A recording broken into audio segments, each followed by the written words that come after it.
Oni.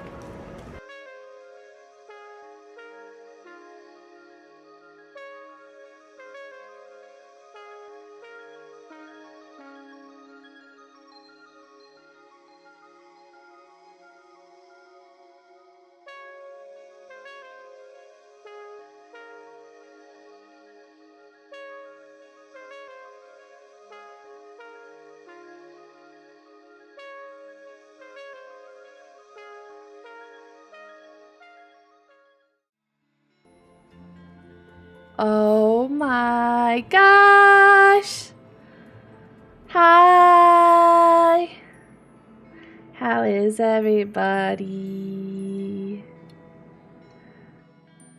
Welcome back to Otome Thursday. Oh, Jesus Did I jump Christ. scare you? Mill! Yeah, I bet I did. Mill!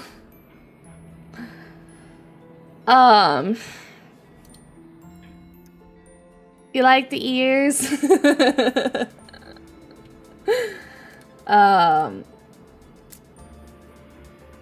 Intel has been asking for Catgirl gore, so I found some free ears.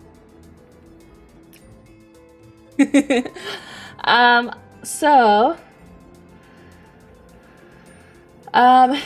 quick, welcome in Beeper, thank you for getting first. Welcome in Intel. Hi Brett, how are you doing? I'm trying to keep up with everybody. Welcome in Linz, thank you for joining us. Welcome in Rills, how are you? Hi Oni, welcome in, thank you for the lurk and getting... We interrupt our Oh program God, that to bring you scared me. this important message. I love you. Now back to our show. Thank you, that scared me. Oh my god. Welcome back to Thirsty Thursday, where we hunt bachelor professors. Okay, Brett, you haven't seen, we already did one playthrough, which is this one right here. I got smooches. We did this one.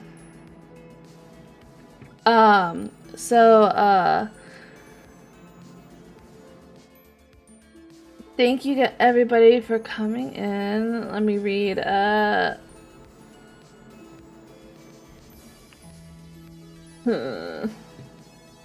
me read messages. I'm sorry. Let me catch up on chat and fix Frosty Tools real quick.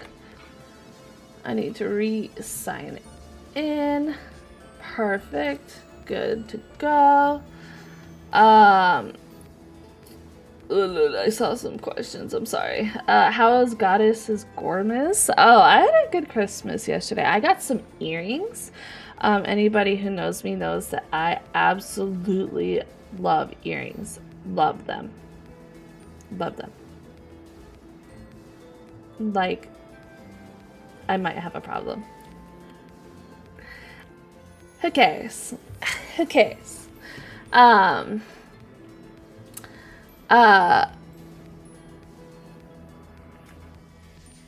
But how was everybody else's Christmas? I want to know everything.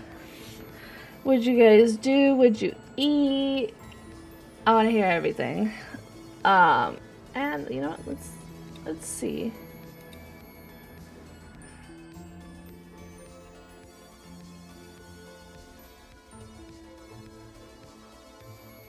Let's see if Kiki's ready.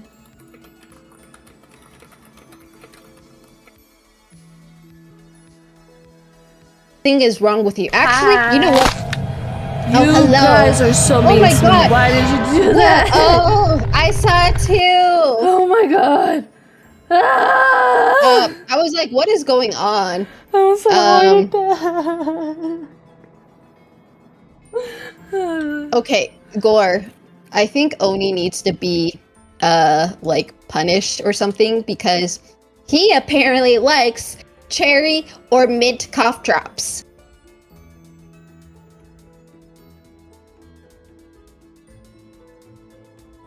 He needs to go home. Cherry or mint cough drops? No. I like cherry and mint cough drops. You both need to be canceled right now. Cancel. Cancel them. Cancel. See, I at least actually... celery knows where it's at. Lemon is also good.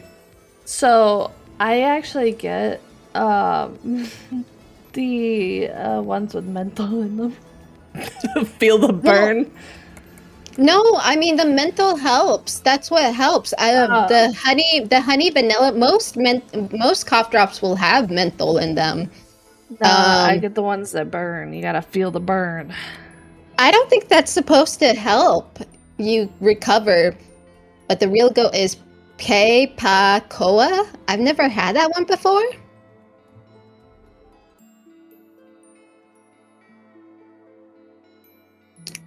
Yeah, see? We gotta cancel. We gotta cancel all you people who like cherry and mint cough drops. You sick freaks. Damn. So Kiki's passionate here. I'm joking. If you like it, that's fine. But low key, you guys gotta be canceled. No. I'm joking. I like to either feel the burn or to have like I do like cherry flavored things. So.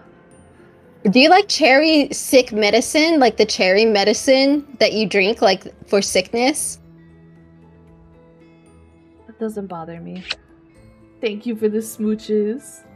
Cancel her. Cancel her. Cancel her. I'm not crazy, I swear. Oh, look, Kiki, an Otome game. Oh, Look, an Otome game. I see it, but you still need to be canceled. Let's distract her. I'm like, you still need to be. To be fair, I don't actually like cherries in general, so. Oh, I like cherries. I love cherries. They're disgusting. I'm not a fan of strawberry flavored things. You can take the cherry stuff, and I'll take the strawberry stuff. There we go. Yeah. We'll trade. See, there we go. Yeah. Oh, celery is telling me I have to get processed. I have to get. Kiki's gotta get processed. I have to get canceled now because I don't like cherries. I'm sorry. I don't like the texture, and they're too icky. I don't know. They're too like. Meh. But yes, Otome game.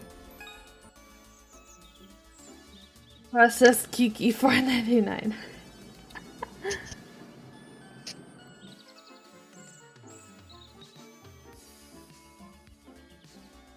Process Many Kinky fools 499. shot Yeah. out of my aim eye. That's me. That's me, alright. Boy.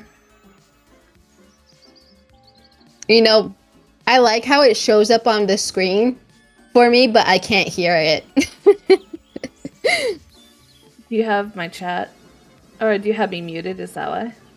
I don't know. You should be coming in just fine, which is weird. Oh, it's because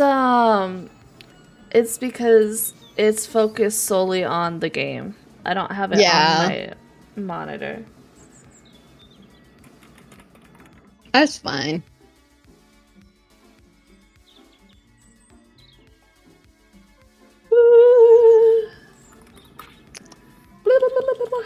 Okay. Sorry, I'm just fixing a couple things. Okay, are we ready? All right.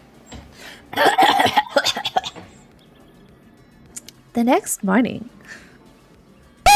Oh, just God Did I jump scare damn you? it. Yeah, I bet I did. Yeah, you did. You did jump scare me. Little goober.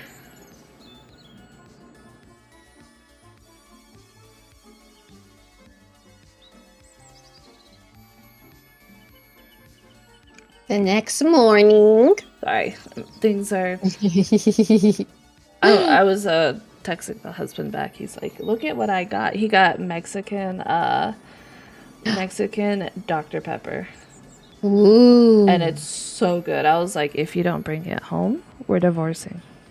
Oh, yeah. Oh, you can marry me. Exactly. All I need is Kiki. Okay. Oh, that's right. We're salty. Oh, yeah. I sighed for what feels like the 10th time in the last hour. Looking over my shoulder, I spot various other researchers and scientists enjoying the breakfast buffet while excitedly chatting the morning away in the facility's lobby. I look down at my measly cup of coffee and rub my eyes as I wait for the caffeine to hit me. I can't believe I spent the whole night tossing and turning again. And I barely slept the night before either. I think maybe it's all finally catching up to me. Ugh. But it's not even lack of sleep that has me feeling like this. What's wrong with me? I don't understand. I should be excited, not depressed. So, why do I feel so shitty? Because you're jealous, that's why. Because you like your professor. Yeah, pretty much. Yep. A hand suddenly touches my shoulder and jolts me out of my thoughts. I look up to find Professor Atlas's face staring back at me. You guys put my throne away. What are you doing? What do you mean a featured item? You guys behave. Good morning. I was looking for you. Is everything all right? Why? Why do you do this to scare me? Why didn't that pop up? Oh, wait, let me see.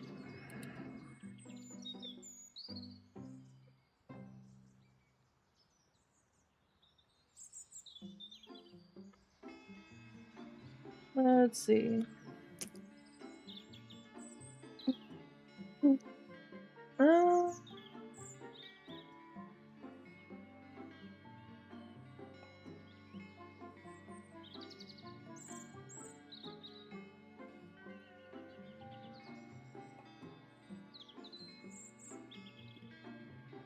I'm just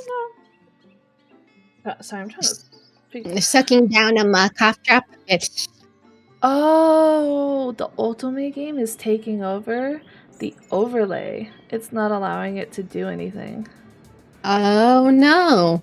Oh well. Oh no, I can't get scared. Oh no. Oh no. Yes, of course. I just had a little bit of trouble sleeping again. That's all.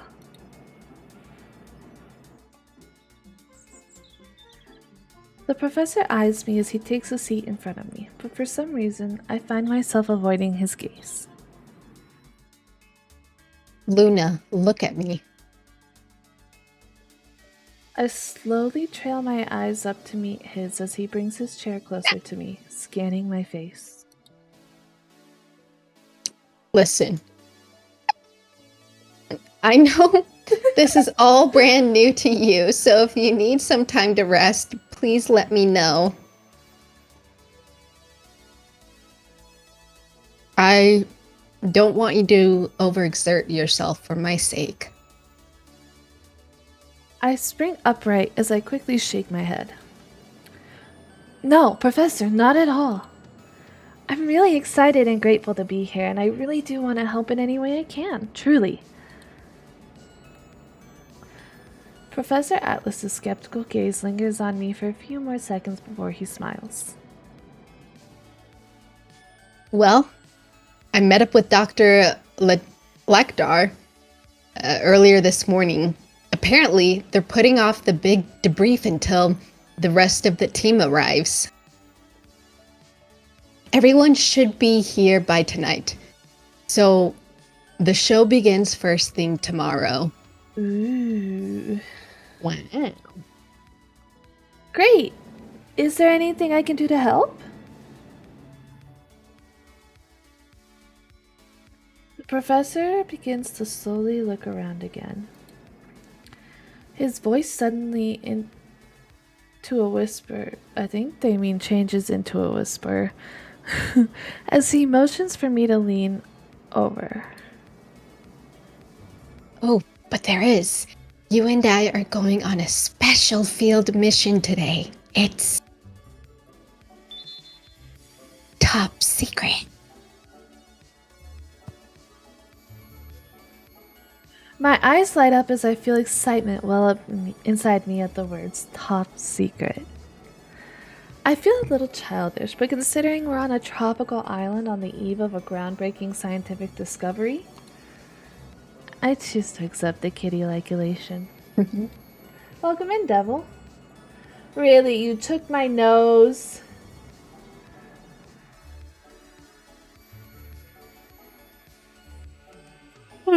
Sorry. Ah!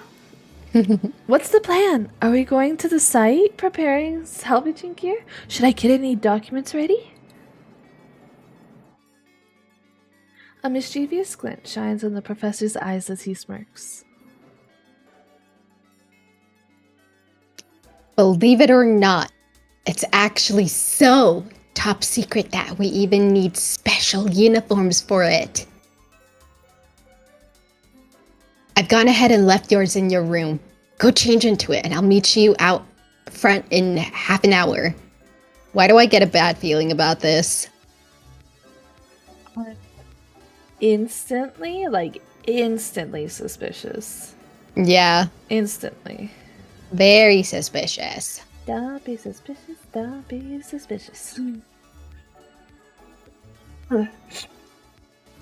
Sorry, I am a little sick today.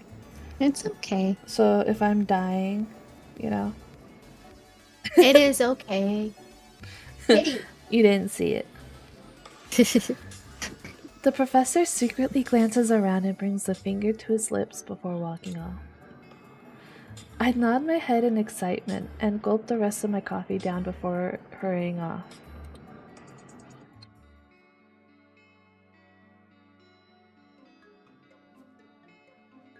I blink at the sight before me several times.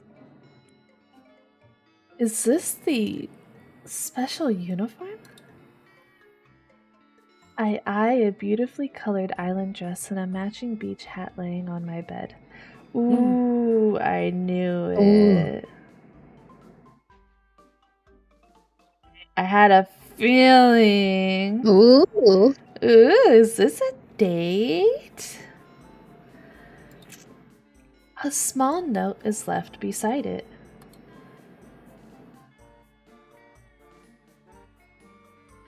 This is for our special mission. Put it on and meet me out front by 10 a.m. Ooh. Ooh, we're going to the beach? How did he know our size?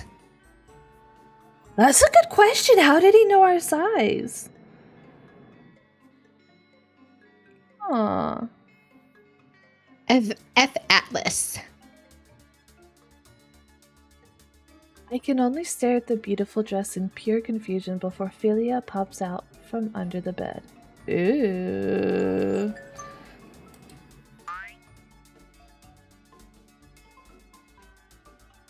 I saw Mr. Atlas come by and drop it off while you were gone.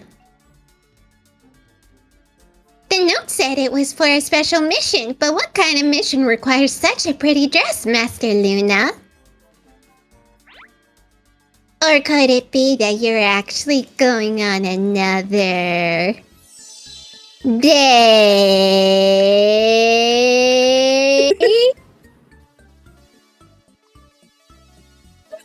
You could clip that one.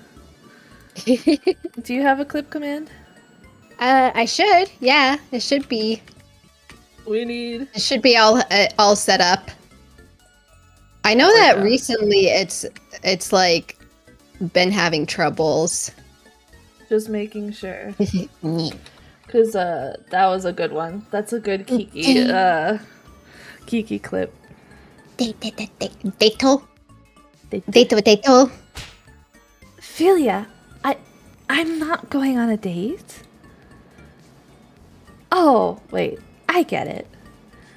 Maybe we're supposed to be gathering information from the locals for tomorrow, so we're trying to blend in like tourists or something? Sure. Oh. Everything good? Yeah, I accidentally clicked off of the Discord tab window real quick. I got it though. Okay. Deciding not to give it too much thought, I change into the dress and start heading out.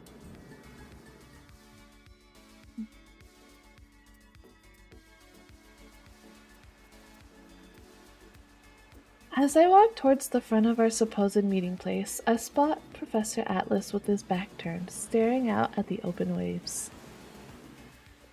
The sounds of my heels against the ground give me away as he slowly begins to turn around. Ooh. Beach attire. There you are. I was starting to wear.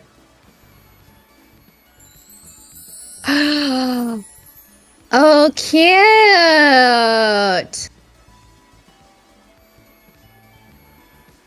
She is adorable! Oh my god! Jeez, she got all dressed and up. That art! It's so good. It's so cute. I know. I shyly watch as Professor Atlas eyes me up and down. The sea breeze sways in the wind as I make my way over to his side amidst the sparkling blue sea behind us.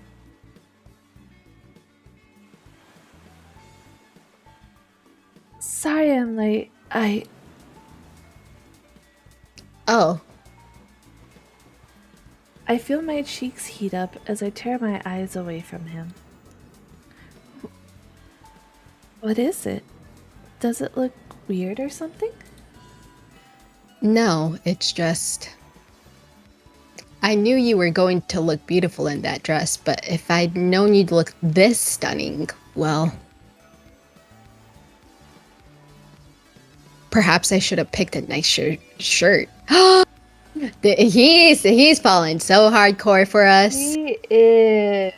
Ooh. Too bad it's only this spell.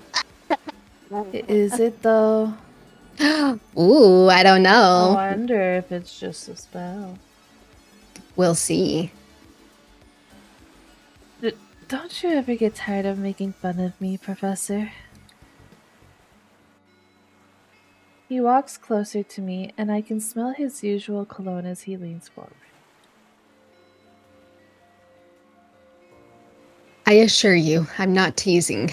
You look enchanting, Luna.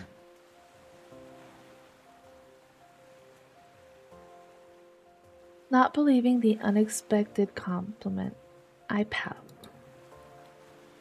He only shoots me a bigger smile as he stares back into my eyes confidently. I mentally shake my head of any other thoughts before I turn to the horizon. So, she's so adorable. I'm sorry. Mm-hmm. So, we're gathering information from the locals while disguised as tourists, right? Do you think maybe they'll know something about the missing artifacts? A wise assumption. I'm not sure they do, but it'd be a good idea to find out. That's not our goal for today, however. Not our goal? Then what are we doing dressed up like this?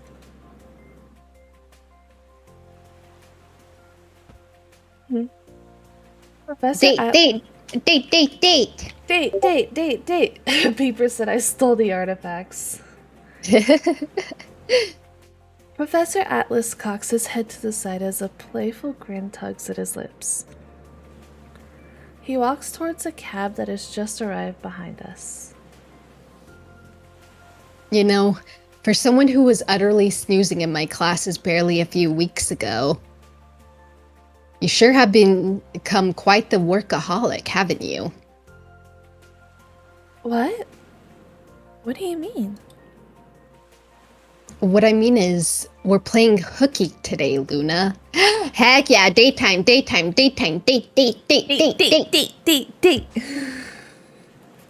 Didn't I tell you earlier that the show won't start until tomorrow?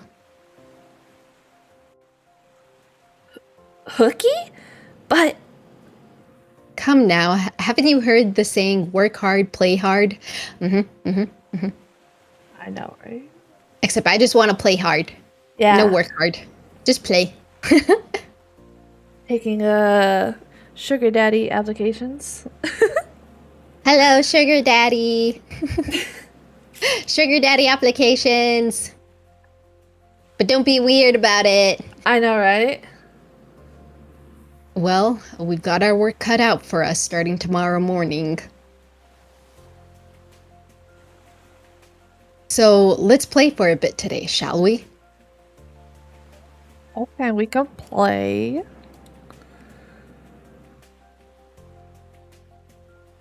Besides, something tells me you'd rather spend your time sightseeing than being cooped up in old lab all day, right? So, that's what this is about. Almost as if to wash away from my former hesitation, the professor extends a hand out towards me. I shyly grab it as he pulls me along, close to his side. That's more like it. Now, let's have some fun. Yay, we even get the heart! Oops, I dropped something. Wow. Wow.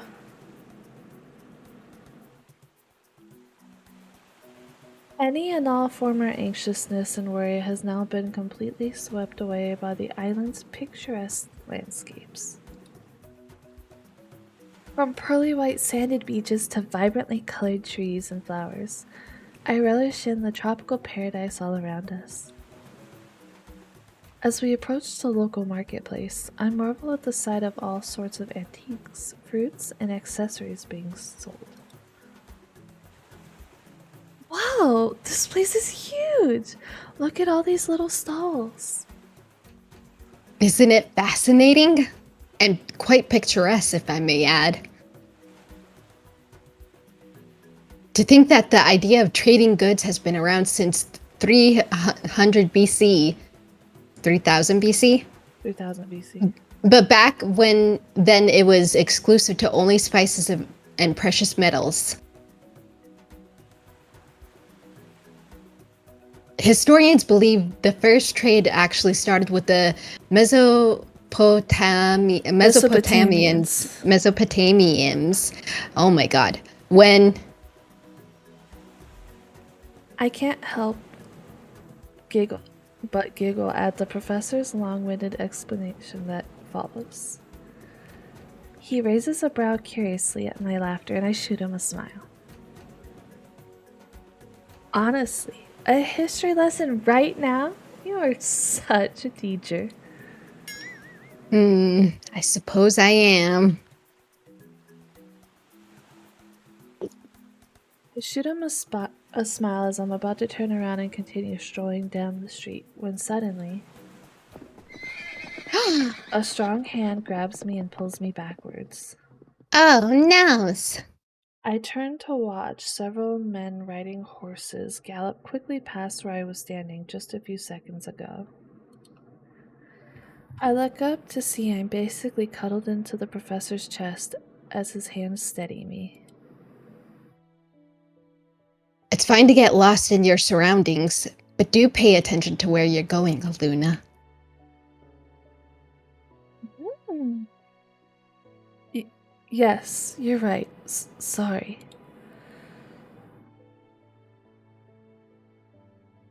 Just as I begin to make an attempt to step away, I feel him place his hand against the small of my back, preventing my escape. Professor? I'm afraid your earring has come undone. Hold still for a second. I can feel heat rise to my cheeks as his hands gently readjust one of my earrings. We're so close to each other I can almost make out the sound of his heart beating. From the corner of my eyes, I start to spy others staring at us from the street. All done. There. It looks... I slowly raise my eyes up as he looks down at me with an expression I haven't seen before. beautiful. His voice was almost a whisper, but I definitely heard it.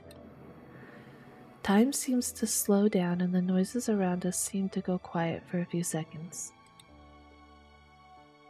Without even realizing, I find myself staring so deeply into his eyes I can start to make out different hues of green.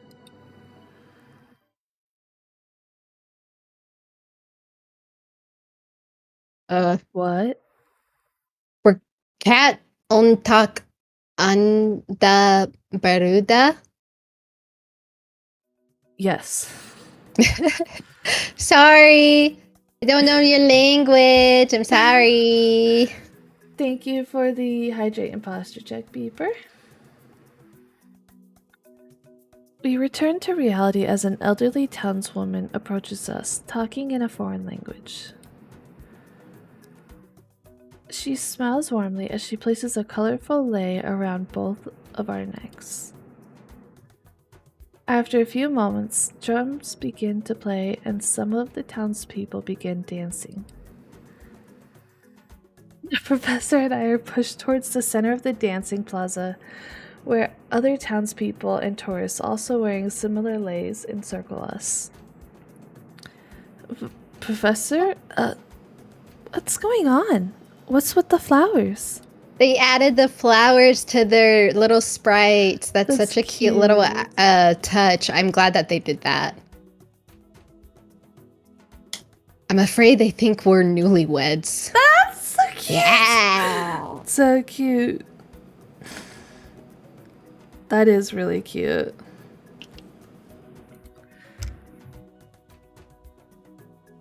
The colorful leis and the dancing are a way that the people of these islands bestow their blessings onto new couples in hopes for a long marriage and healthy children. Oh! Children! Children?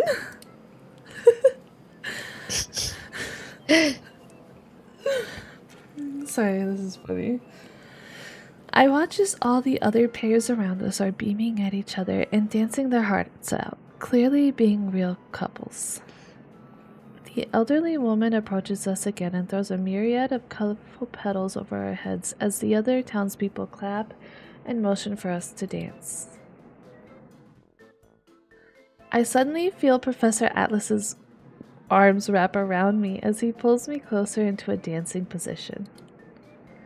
He smirks at my expression before leaning in to whisper.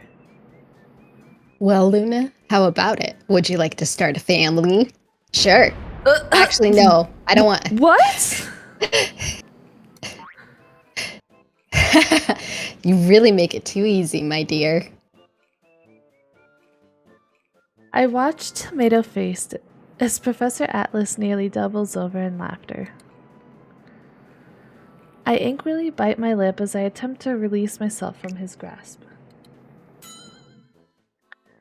You're terrible. Let's just tell them the truth. As I attempt to escape, he pulls me back again. This time, even closer, and dips me down. His eyes light up with an amused expression, and I can only feel my face grow hotter as the people cheer around us. Oh, come now. Let's not disappoint them, shall we?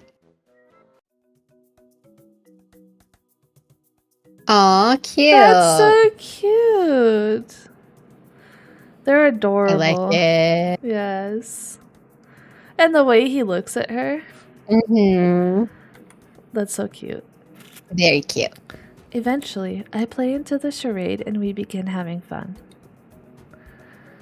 As we dance around to the music, the townspeople cheer and dance around us as well.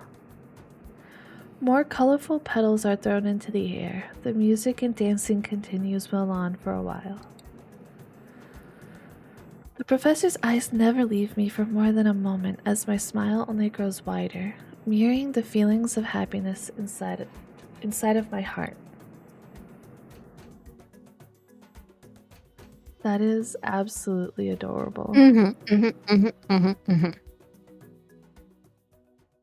Cute. I think it's awesome how you can see how many different artists work on it. I love it too. Yeah. Wow, that's beautiful. Several hours later, we spend the rest of the day exploring the island and all the beauty it has to offer. We eat freshly caught seafood, buy curious-looking trinkets, and drink merrily with the island's locals. I touch and admire the colorful layer around my neck before looking up to watch the sunset from behind a cove. Orange, yellow, and violet hues melt into the evening sky as we watch golden-colored waves crash onto the shore. Remarkable, isn't it? The sunset? Our world. It's filled with so many wonders. I can't help but be enthralled by its beauty each and every single day. I look up at him. Another quiet smile settles onto my face. A quiet admiration for the man next to me envelops my heart as I bring my gaze back towards the receding waves. I nervously grab my dress as I take in a deep breath. You're kind of amazing, you know that? Professor Atlas doesn't move, but I know he heard me. He chuckles lightly in response. I recall you calling me a devil not too long ago. Why the sudden change in heart? Not many people have the ability to see the world in such a positive light, yet you always manage to find beauty in it. I think it's incredible. I hope I can learn to love this world and all its mysteries as much as you do one day. I gaze at Professor Atlas warmly as I watch him clear his throat and turn around slightly. Faint reddish hues appear on his cheeks. A few moments pass us in a comforting silence. Eventually, he smiles and looks back up to the golden glowing sea. I think there's a lot to live for. There's so incredibly much to discover out there. How can one not be excited to start a new adventure each day?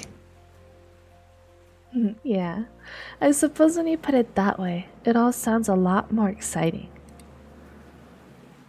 Suddenly, I hear his voice grow deeper. I wonder what it is about you. As I turn to look at him, I feel myself instinctively stiffen up. His eyes are fixated on me so intensely, it almost feels as if he's looking right through me. What do you mean? We've been surrounded by nothing but spectacular views and breathtaking scenery all day, but for some reason... Oh, he gonna say the thing! I just can't seem to take my eyes off of you. Oh, the cliche. Refusing like to it. fall into another one of his traps, I turned my head to look away towards the horizon. Welcome in, Rain. How are you? I watched the last bit of the sun submerge between the distant waves as my voice grows quiet. I won't fall for your teasing again. Who on earth said I was teasing?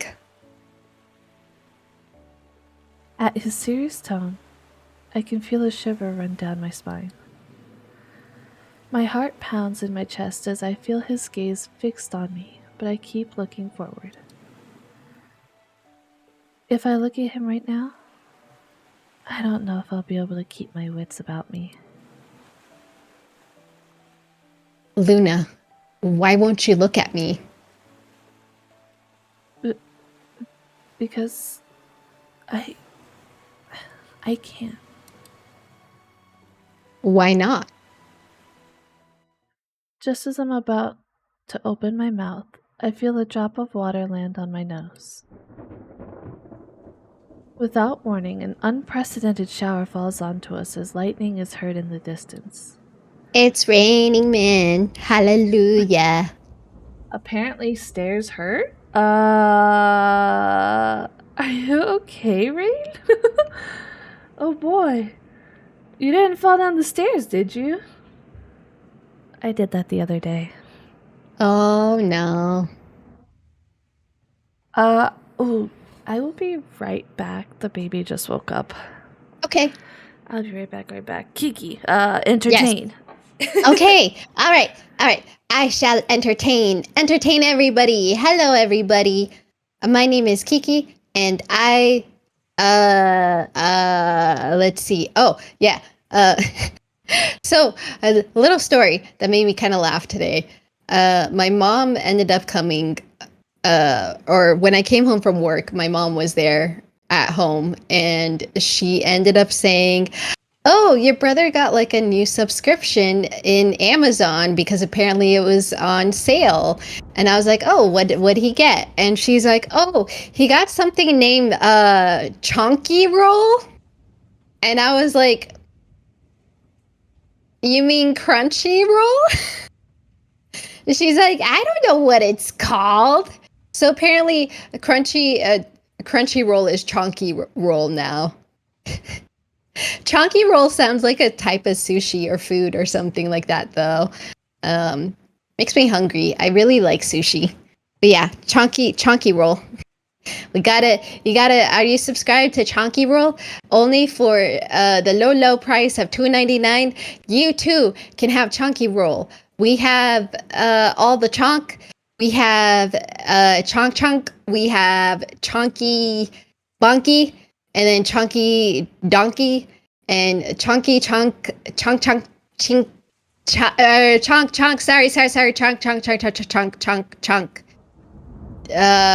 Not that word.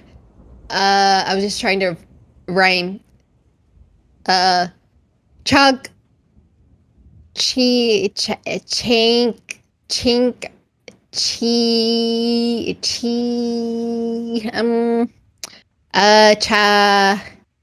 Chunky Roll. We got all a chunk. We got big chunk, we got small chunk, we got little chunk, we got medium chunk, we got large chunk, we got extra large chunk, we got all the chunk in the world. All for, what did I say, $2.99?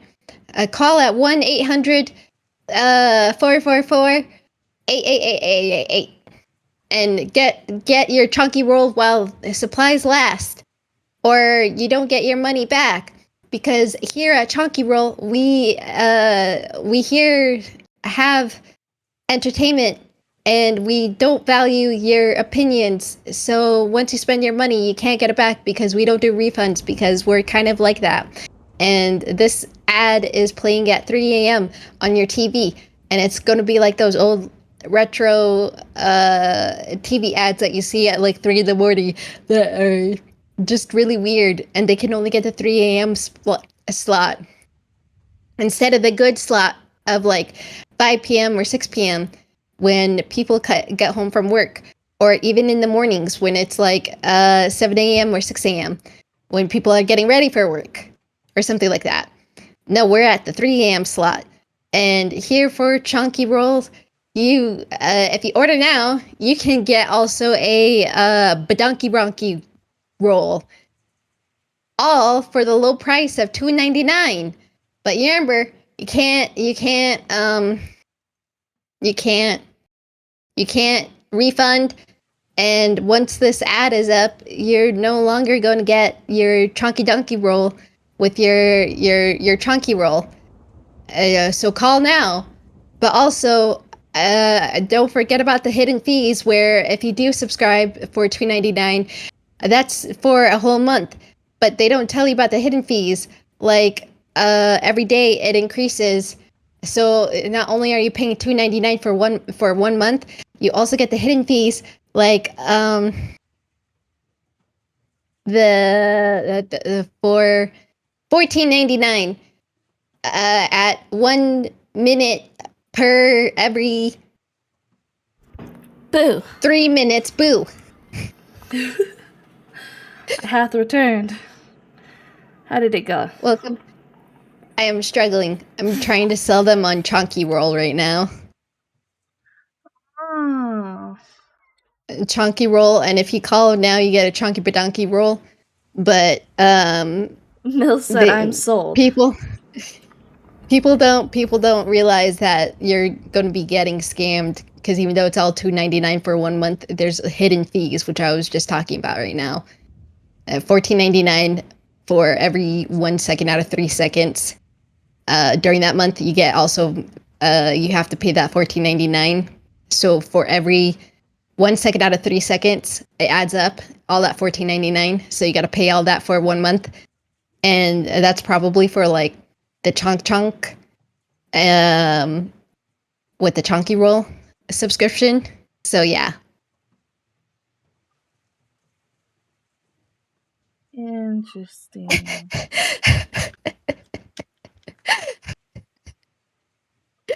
You told me to entertain them, so I became a commercial ad.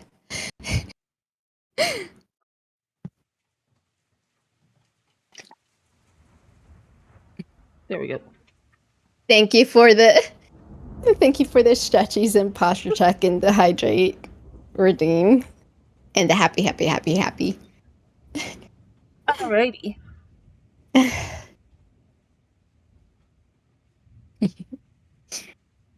What the? Where did this come from? I'm not sure, but it seems to be gaining intensity quite quickly. Come on, let's get out of here.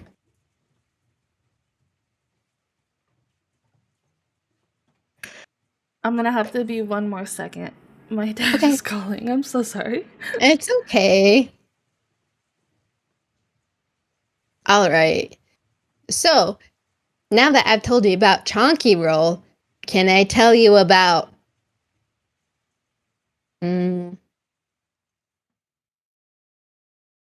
small roll?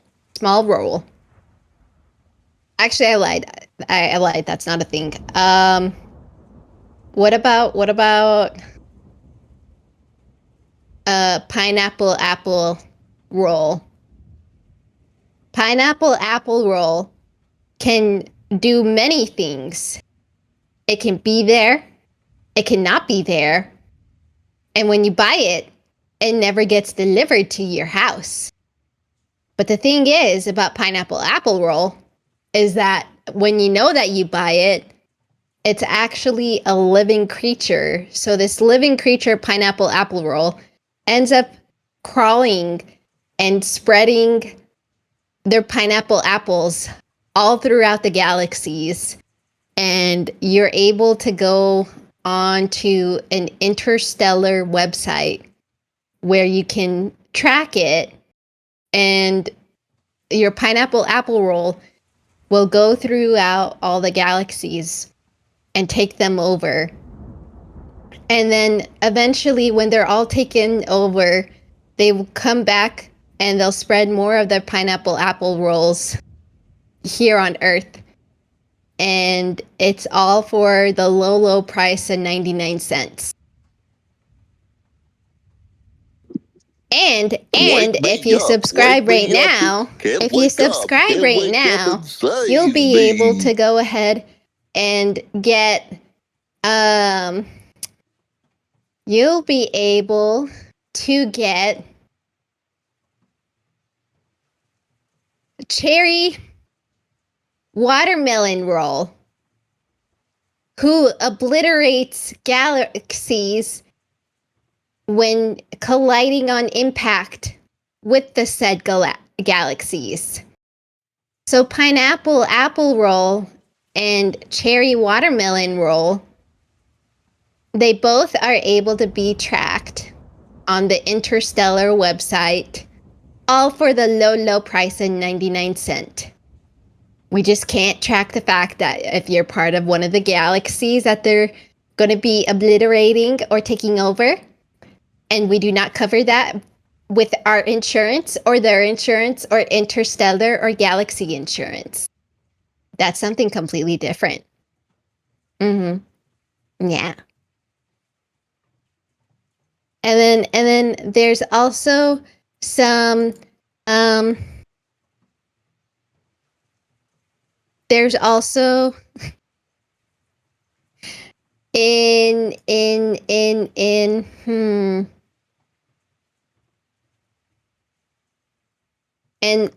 for the low price of 53.99, you can buy your Interstellar apple, pineapple, apple, cherry watermelon body pillow.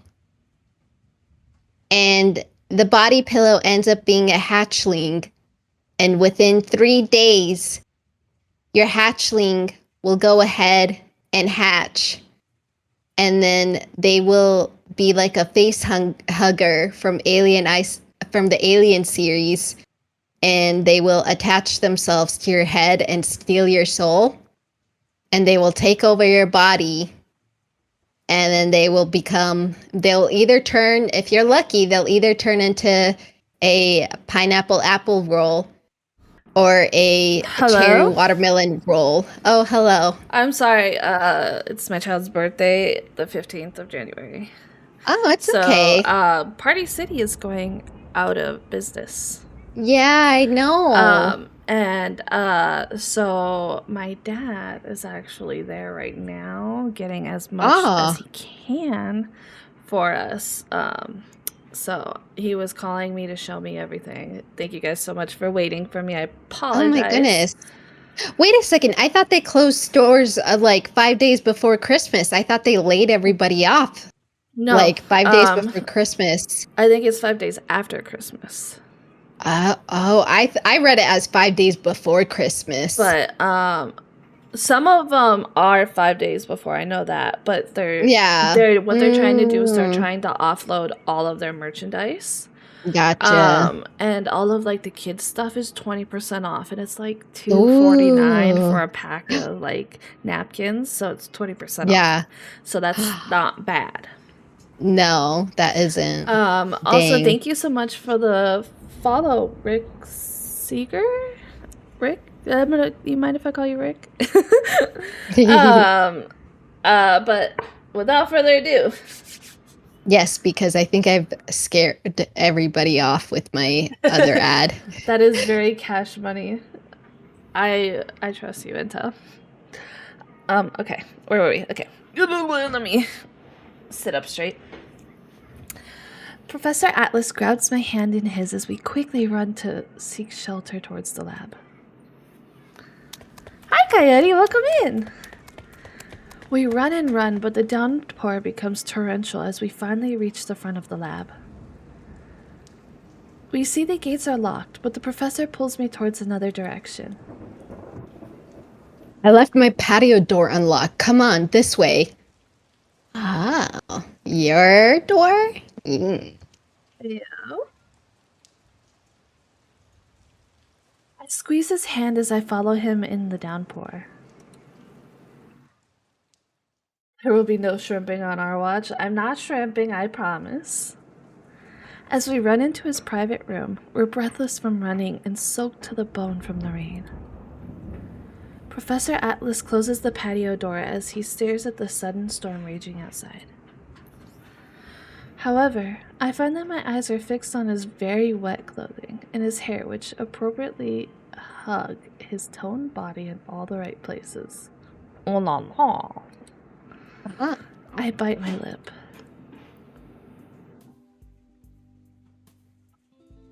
Well, that was certainly an unexpected surprise. Are you all right, Luna? As he turns to me, I watch him momentarily falter as his gaze trails over me. Have a good look, Coyote. I can feel my thin dress hugging all of my curves and leaving little to the imagination. He begins to walk towards me as if we're both drawn to each other by an invisible force. My lips are slightly parted as I keep trying to catch my breath. And $5 says there's a knock on his door and another woman comes. Oh, I know, right? I know it's coming.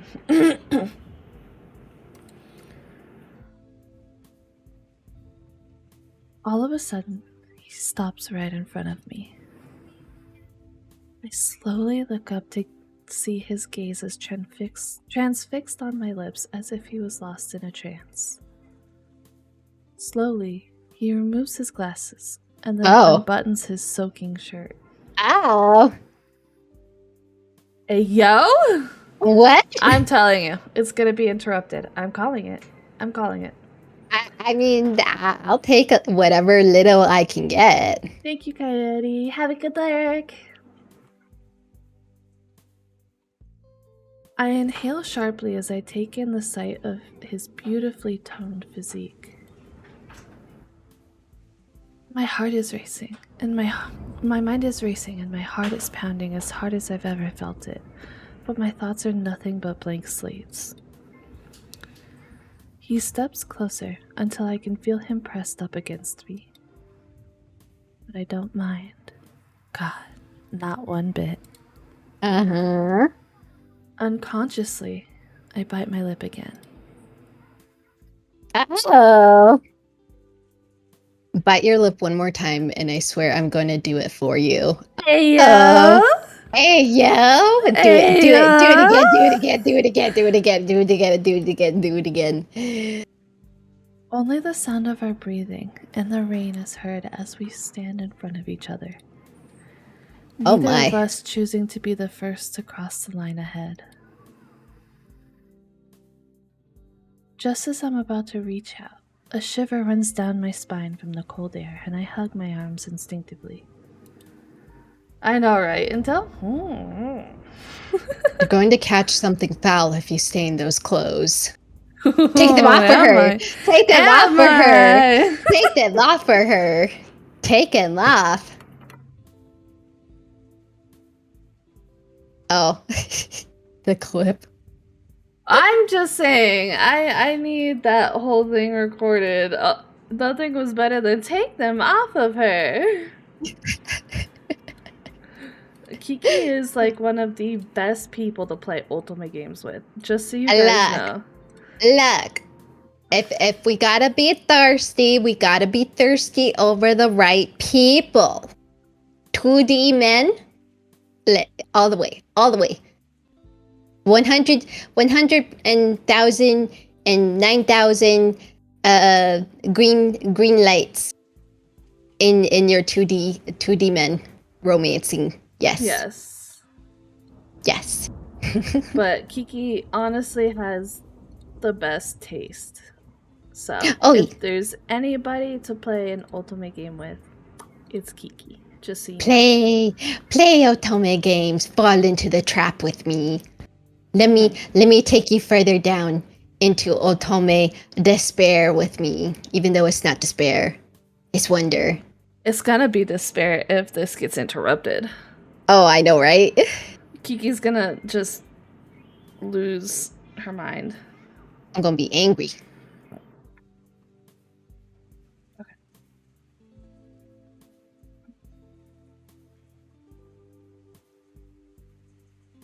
Just as my heart sinks, thinking he's going to step away and leave the moment behind us, he goes behind me.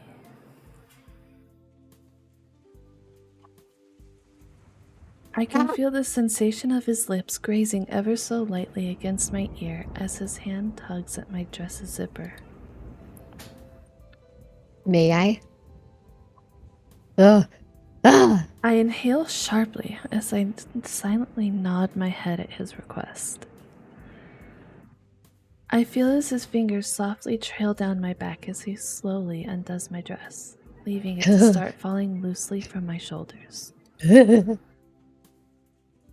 I jolt slightly as I feel a sudden, slow, lingering kiss being pressed to the back of my bare neck. Oh my. His voice mumbles into my ear as I feel his hands grab onto my waist. You're an extraordinary sight, Luna. Oh, Where's my blush? They Where's my fucking. blush? They fucking. they gonna get laid tonight. They gonna Wait. do all the dirty tonight. We got Kiki blush. I love your model so much. Wow. At that, my impatience takes precedent. Before I can even process what I'm doing, I turn around and crash my lips into his. Oh, hey yo. And then, it's as if whatever force was holding the two of us back finally snapped, and only desire had taken its place. We kiss breathlessly and hungrily. His arms snake around my waist and press our bodies together as I wrap my arms around his neck. Suddenly, I pull back slightly and flinch. He looks up at me curiously before. Achoo! Sorry. Let's get out of these wet clothes first, shall we? Oh. We'll just take them off. Before I'm given a chance to respond, he picks me up and heads towards the shower with me in his arms. Oh.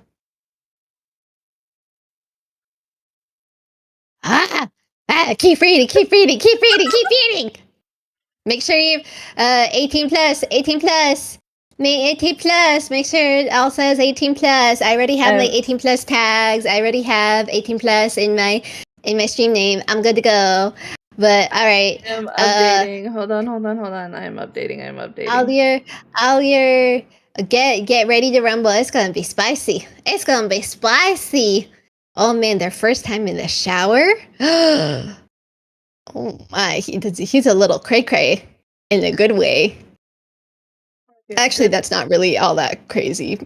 But the first time in a shower, wow. Let me. It's gonna get steamy in here. 18 plus 2. And not just in one way. And not just in their shower way. It's gonna be steamy. It's getting hot in here. So take off all your clothes. I am getting so hot. I wanna take my clothes off. I know, Moo. Okay. Do you want me to save? Or do I just keep going? Just keep going. Just Okay. keep going. What are you talking about? Just keep going. going. I gotta get my reading voice on. Alright, let's go. The steam. A soft moan escapes me as Professor Atlas trails his kisses down my jawline, leaving a string of goosebumps in the wake of his touch. His hands explore my body as mine do his. As we separate from our latest kiss, small droplets of water run down the sides of my face. I stare up at him, my mouth slightly ajar, and he scowls. The way you look at me like that. The thoughts it gives me, Luna. He grabs me in another heated kiss as my fingernails trail down his back. I'd be lying if I said I hadn't imagined those perfect lips trailing down my body before tonight, but the real thing can't even compare to any late night fantasy. Oh, dang. Through our shower, he teases me almost sadistically as I moan and beg for him to stop. God. His I'm trying to keep like serious, and then I hear Kiki in the background. God. Oh my god. Oh my god. Okay. His grin. I can't stop laughing. Kiki is adorable. His grin only grows wider with each of my pleas, and at one point, I begin to grow enraged. Eventually, I push him back towards the wall and begin to travel lower. Hey, yo. His eyes widen as I leave a trail of kisses across his chest, and then lower myself down to his stomach. And Oh. then continue lower. Luna, wait. I pout at his hesitation, but secretly enjoy it. I look up at him for a brief moment before continuing my trail of slow, tantalizing kisses. Oh my. I can be just as serious about this. Oh, sorry, that's you. I can be just as serious about this too, Professor. Don't call me that right now. Why? You like it, don't you? I pleasure him in the most intimate of ways as the warm water falls around us. My satisfaction reaches new heights watching him groan and struggle under my touch, this time instead of the reverse. A pleased, sensual smile dances on my lips as I reach my goal. But it's barely there for a second as he forcefully tugs me upwards and spins me around, slamming me into the wall. Oh.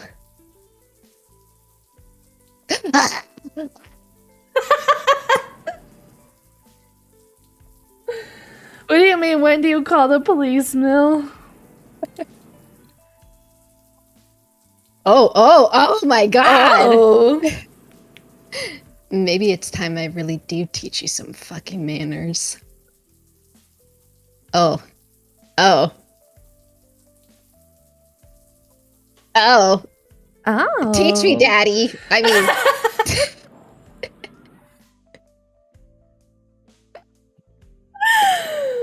That's going into my bucket. So now, one stream is over, you'll be able to redeem Teach Me, Daddy.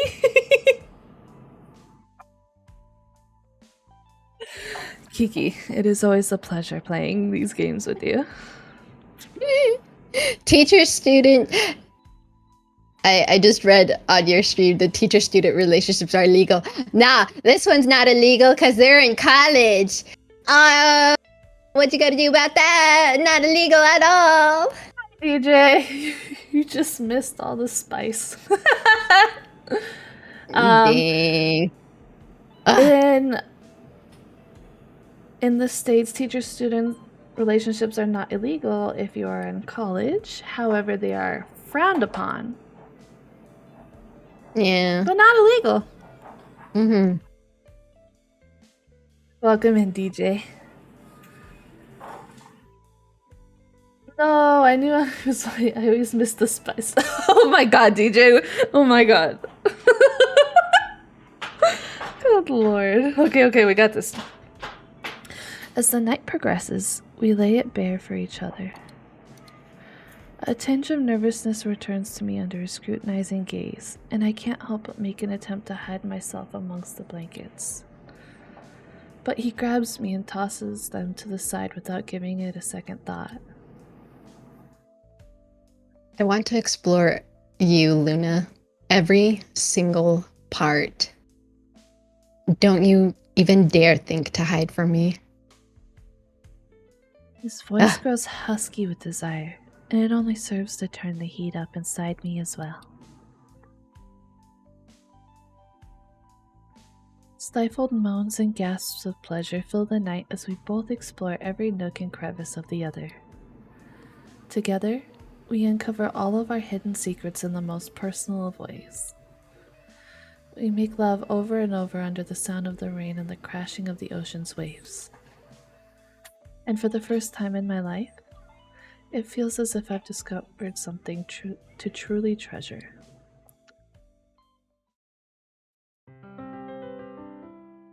Episode Heck 7. yeah. Calm before the storm. Oh, that wasn't anything but calm. That wasn't anything but calm. That was like oh. He is enjoying this. Oh yeah.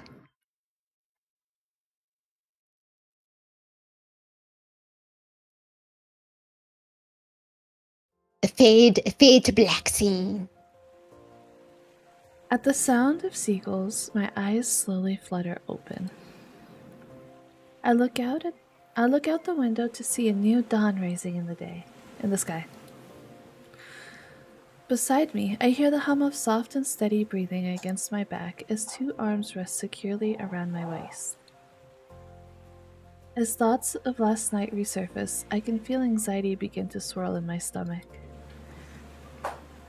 Last night, as wonderful as it was, we crossed the line far beyond student and teacher. One that we can never return from. Snore. No, you gotta make the snoring sound. You gotta honk shoe me me me me me.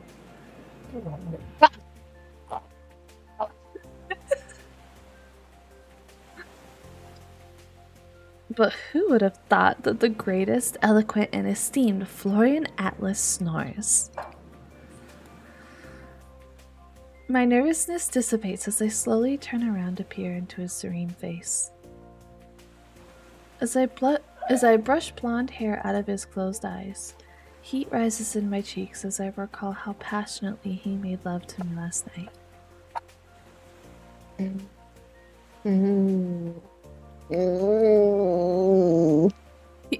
He's waking up. Shit. Wait.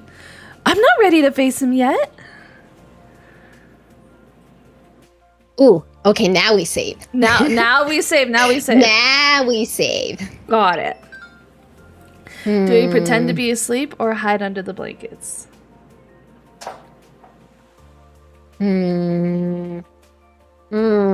What do you think? Me, I'd probably, just pretend to just completely pass out. See, I wish it's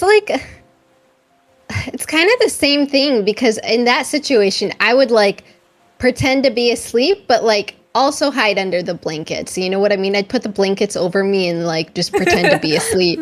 I would do both in that situation. I'd be like, no, double time. We gotta do one or the other. Pretend to be asleep.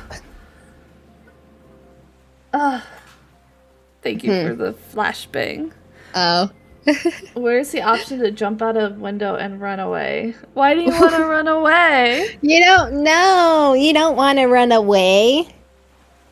You don't run away. He stirs, and I instinctively close my eyes to feign sleep. Good morning, love. I silently lay there, hoping to pass off as being fast asleep when I feel him rub light circles onto my cheek. I hear him reach over to the bedside table.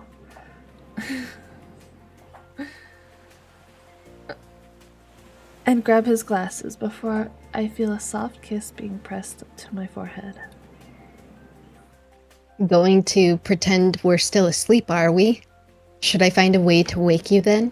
Yes? Sure. Hi, welcome in, Hub. At this, I feel a sudden tickling sensation around my waist and my eyes shoot wide open.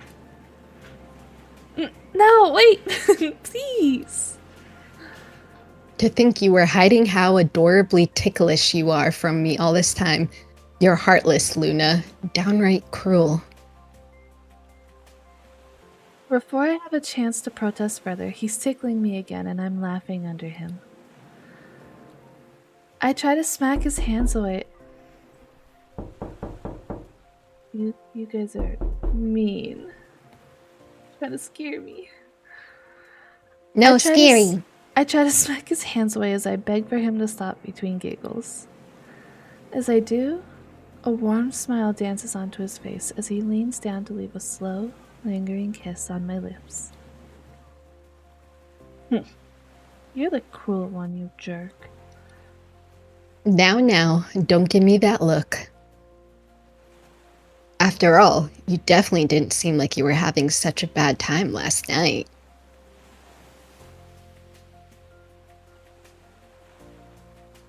In an effort to hide my crimson cheeks, I bury my face into his chest as I feel his arms wrap around me tenderly.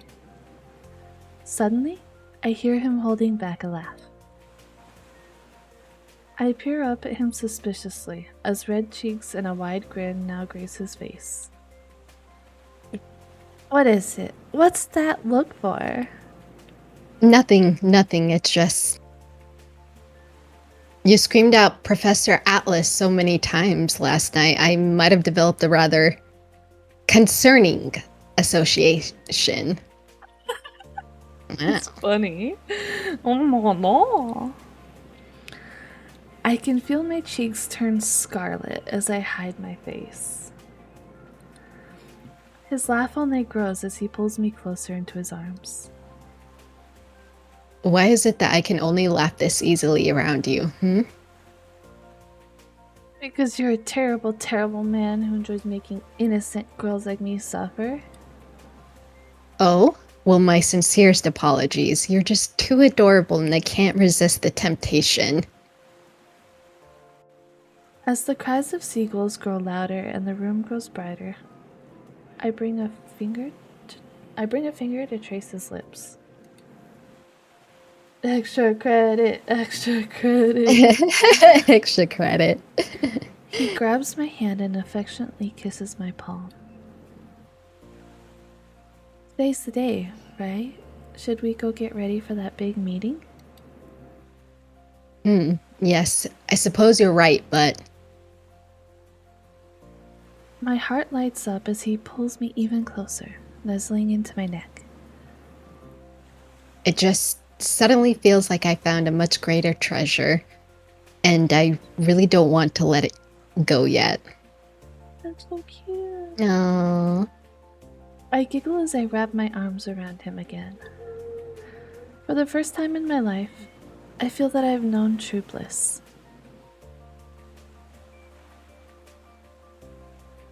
After a couple of minutes, the professor gets up and picks me up bridal style.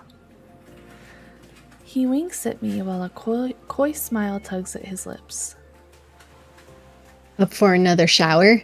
Not like the one last night did either of us any good. Ayo. How to get instant master's degree 2024. Before I can even answer, he starts heading towards the bathroom with me in his arms.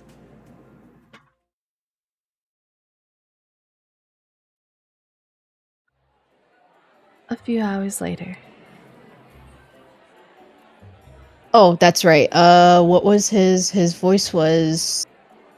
The deep one? Ladies and gentlemen, please take a seat. Was it that one, or was it... No, it was that one. Or was it this one? I'm not too entirely sure. I think it was the other one. The other one? Okay. BRB guy's about to score me a master's.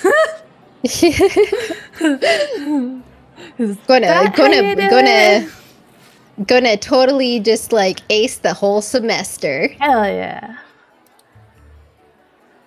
We will now begin the debriefing for the Seaflower excavation mission.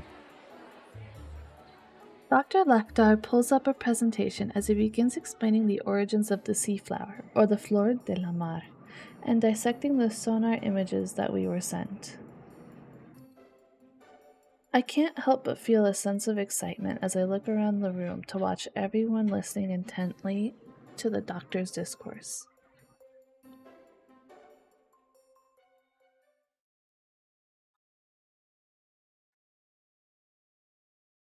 And that leads me to my next point. However, before we continue any further,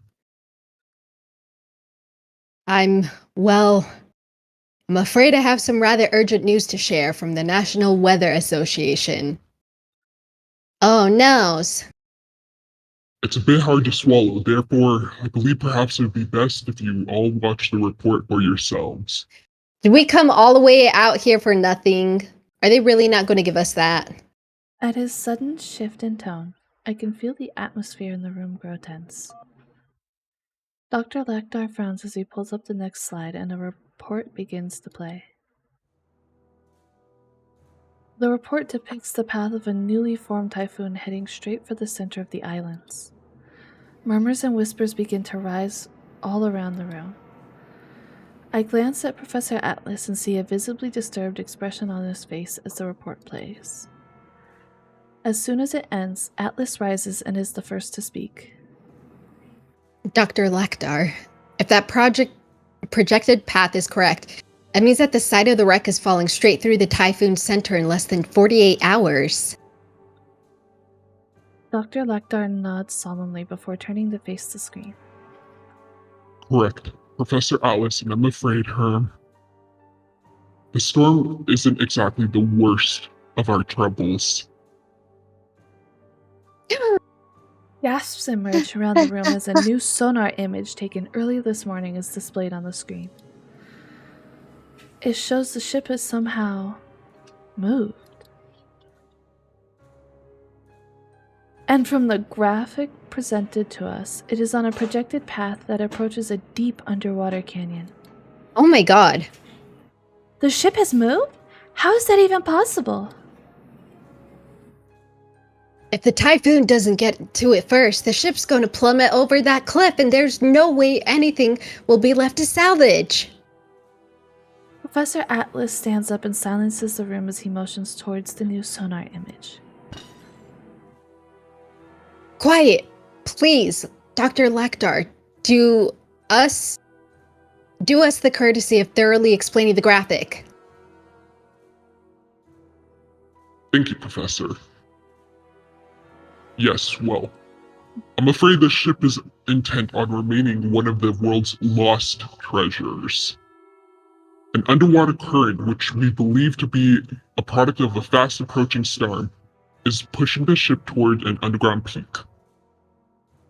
Frankly, we have never seen anything like this before. It's almost as if the very forces of nature are going against us and we're near that ship. Dr. Lakdar's tone grows low as he shakes his head. It greatly pains me to say this all to you, but we will not be granted the time to properly excavate this wondrous find. Wait! Okay, so I had a thought. You know how yesterday in the game he had made mention that there was like some kind of like thief? Like people who wanted the ship like all to themselves and they were trying to sell off the assets? What if this weather report and what if this graphic was all just like a ploy so that he could get everything and sell them off and make profit off of it? No way, you think? I mean, I don't know. That could be something. I think I would rather that because then they could at least get a like a little bit more. Like they could at least like have the ship and find the ship instead of it being like lost. But I don't know. That's just the thought that I had. So That's crazy. yeah. I was like, wait, inspiration. Yeah. And once that ship plunges over the edge of the cannon or the typhoon hits the side of the wreck, it's end for the Seaflower. I can only stare in worry as scientists and researchers around the room tear their hands through their hair. Many others remain hauntingly quiet. However, I believe we still have time to salvage something. What is the captain doing, Brett? Everyone knows a ship can't move underwater. Well, I guess it can now. It's a shipwreck too. It's a shipwrecked ship. That sucks, dude. Mm. At his tone, heads snap up again to take in a new slide. An old photo of an ancient golden cross encrusted with emeralds, diamonds, rubies, and a multitude of other precious stones is shown on the screen. Okarako do Anjo. There, that. I don't I don't know I what don't- language that is. I'm pretty sure that's Portuguese. Okay. Oh no.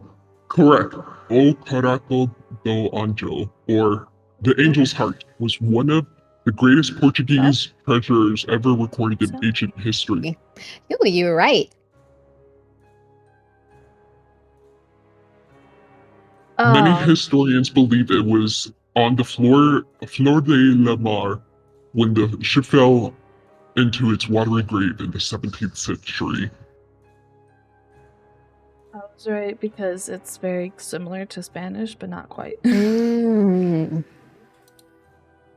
As he changes to the next slide, various people rise from their chairs, myself included, at the information that appears on the screen.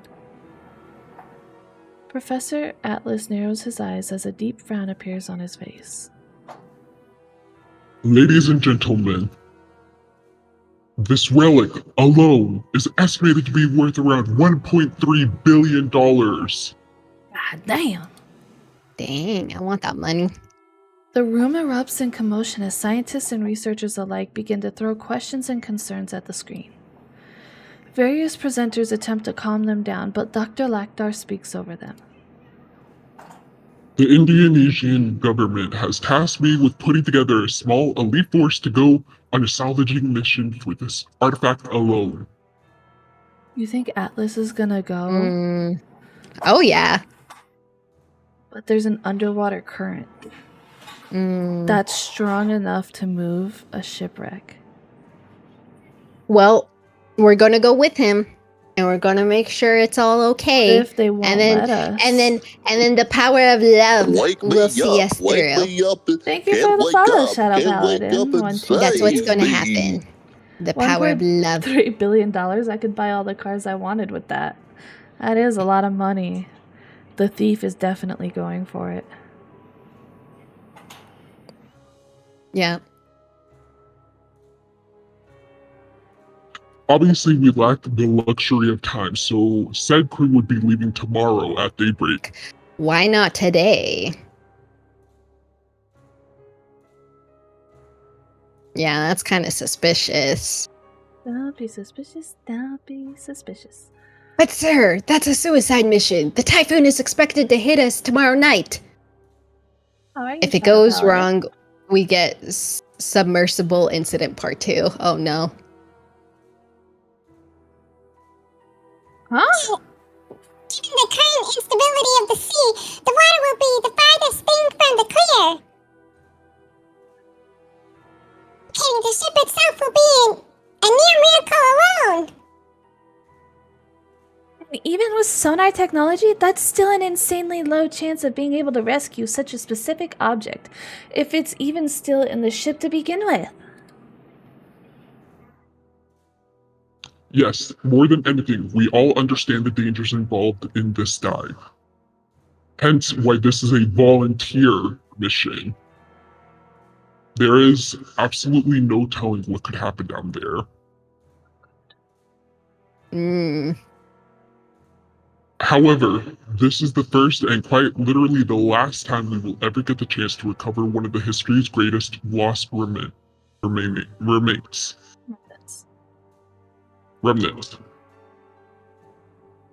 O Caraco do Anjo, as I have no doubt you're all aware, has more than just the monetary worth. It's key that can open the gates of understanding a past era in its entirety and even hold up other untold answers about the Flor de la Mar. I swallow hard as Dr. Lakdar narrows his eyes dangerously at the audience. Everyone has calmed down considerably as they process his words.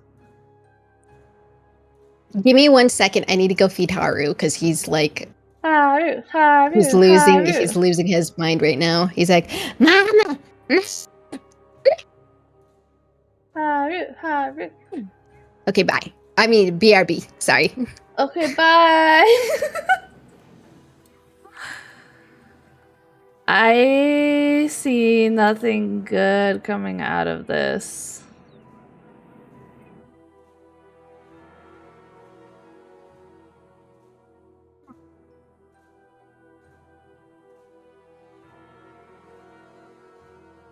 I don't know. I don't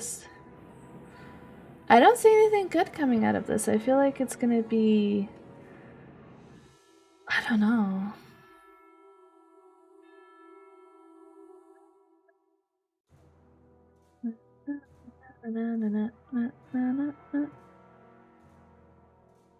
I was like, snack break. Exactly. Okay, I'm back. That Haru- was so Haru- fast. Yeah, I have his food nearby, and I have his food in like the his bowl underneath my desk. So Mhm. yeah, it's all All upstairs. Alrighty, I'm off to prep for my stuff. Have a great stream, Gore. Have a great stream.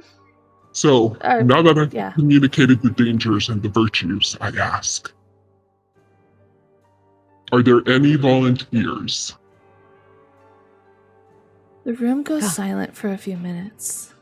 A handful of researchers begin shaking their heads. The tension in this room could be cut with a knife. After a few silent moments, I watch Professor Atlas rise slowly among the audience. Of course. Allow me to be the first. My heart pounds in my chest as I instinctively grab his arm. He turns to face me and shoots me a wry smile as he grabs my hand and squeezes it tightly. One after another, several other figures around the room all stand up to join him. Dr. Lakdar smiles as he eyes the room, an unknown glint gleaming in his eyes. Yeah, it's suspicious. This is really Suspicious. Suspicious. Excellent. You know, Dexter's Laboratory, or not Dexter's Laboratory, Fairly Odd Parents, the teacher, where he's like, excellent. Yeah. And he's curling his finger. He reminds me of that. Oh my. Right there. Yeah, that's him. A few moments pass, and I also attempt to rise out of my seat to showcase my own willingness to participate. But Professor Atlas forcibly pushes me down into my seat without giving me a chance to speak nor stand. He shoots me a look and shakes his head while mouthing no. Dr. Lakdar looks around the room before motioning towards a well-dressed official in acknowledgement. The presentation ends and he turns around to face the audience. Those of you who have valiantly chosen to participate in this important mission, please follow me to another meeting area. There we will discuss the intimate details of what this will entail. If we are going to salvage anything off that ship, preparations need to start this second. As for the rest of you, I advise to start preparing for inclement weather.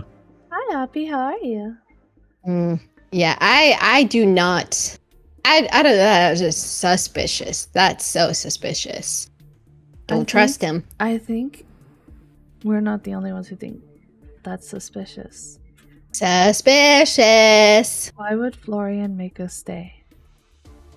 Other than safety. Definitely for safety. He doesn't want us to Do you come. think that maybe for he thinks safety. there's something suspicious too? Oh, maybe. I kind of feel like maybe he's not so sure himself. Maybe, yeah. What is happening? So right now, a typhoon is heading for us. And the underwater currents it's causing are pushing the shipwreck we are here to explore towards a deep underwater cavern that means we will never see this shipwreck again.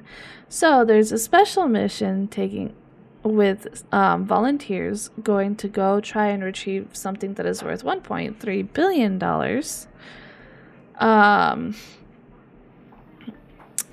Yeah. That's it. As Dr. Lakdar leaves the room, people begin filing out and murmuring. I stand up with a confused expression, but Professor Atlas grabs my arm and pulls me close enough to whisper. You are not going on this dive. Do you hear me? But why? Dr. Lakdar said they need all the help they can get and... No, and this is not something to be debated, Luna. You are going to stay here in this lab and pass the typhoon. And the minute that storm ends, I want you to get on a plane and go back home. Am I understood? Why? My eyes widen as I can't believe what I'm hearing. However, I straighten up as I hold my ground. No. Florian. Please listen to me for a second. I want to help, more than anything. Please. Even if it's a small role, let me play it. This mission, it's really important to me too. So please let me help you all. I'm begging you. I promise I won't get in the way. I give you my absolute word. Please, trust me. Professor Atlas lets out an exasperated sigh as he removes his glasses and rubs his temple, shaking his head. It's not about trust, Luna. It's about experience.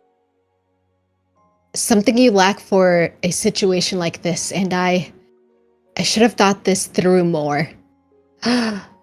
Bringing you here was a mistake. Wow. I blink at his words as pain throbs in my heart. Images of last night flash in my mind. A mistake? Professor Atlas shakes his head as he lets out a sigh. That's not what I meant, and you know it. It was a poor choice of words. Yes, it was! What do you even see me as, honestly? A burden? A child? Or maybe just a joke? Tears well up in my eyes as I can feel my heart breaking. Suddenly, an official approaches us and motions towards the door with his head, signaling they're waiting for the professor. Luna, I don't have the time for this right now. I need to get to this meeting, and you need to follow my orders as your superior and get ready for this storm.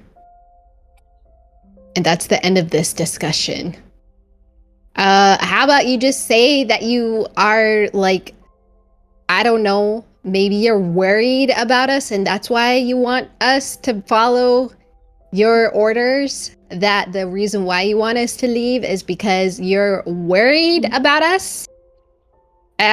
You could explain that instead of being an a-hole? Huh? 1 second, sorry. Yeah. Communication 100. He didn't ace it. He might be a history teacher, but he's not a communications teacher. You gotta communicate very properly. What I think is that he's very just worried, and he's like, this seems like it's gonna be very risky, and I don't want her getting hurt. I don't want her getting like coming back, or I don't want her going there and then never coming back. And I don't think she has the experience for this type of situation because it seems like it's her first experience. And from what I've known and what she's told me, she doesn't have the experience. So therefore, I am worried. That's all it could have taken. That's all it could have taken, is just letting her know, like, hey, like, Toxic XP, he's like all of a sudden words hard. Exactly. He's just like, I'd be a-hole. I'm gonna be an a-hole about it. Like, that's not the way how to do things. You gotta communicate in these types of situations. And the fact, like, I understand that they're waiting, like, their little team is waiting for them, but it just kind of seems like he could have spent more time with her and been like, look, I want to talk with you a little bit more about things.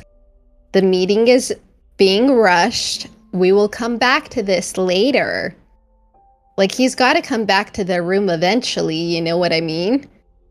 But yeah, calling it a mistake was no. If she walks away, I would not blame her for it. I think that it was a poor choice of words. Oh, yeah. But yeah, I just want to say, just give me 1 second. Sorry. Yeah, you're good. I have been entertaining them, everybody. Or I guess just talking, which can be entertaining if you like talking. Talk. I am trying to be a good talker. I could give you another ad. Could definitely give you another ad. Or I can see. I just look behind me and Haru's just like over by my mirror like, woe is me. I ate all of my food. My belly is full. But my eyes tell me I want more. I need food. Hungry, even though I just ate like 1 second ago. The woes of a cat. Of a chonky cat.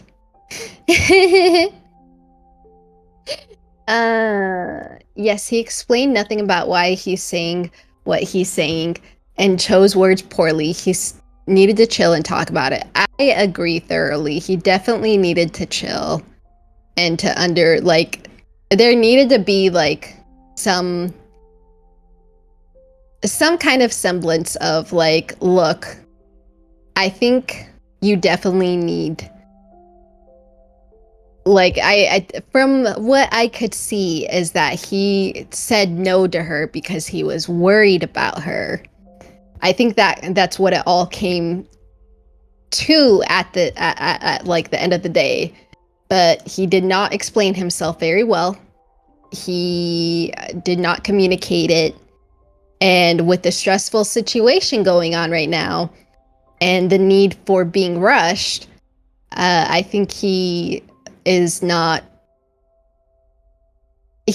timing everything, or he's not like, there's too much going on, I think, for him to realize like, hey, I need to calm down, take a breath, and realize like what I'm trying to come across, because obviously the choice of words he chose was not good at all. Left ear. 2 Otome Thursday tabs, out of sync and also unmuted. Oh no. Right ear, 1930s dance band records, 100% volume. Wow.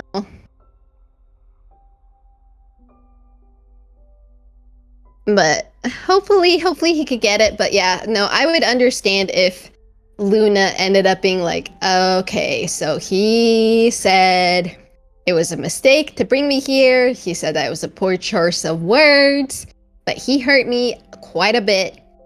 I would not fault her for leaving and being upset with him, though. I would not. Like, if she were to cut off the relationship that they have right now and move on from here, I would not fault her for it one bit. Hello. Welcome back. I'm on hold right now. Sorry, this was a okay. phone call I was waiting for. But it's I okay. can talk while we wait. Okay.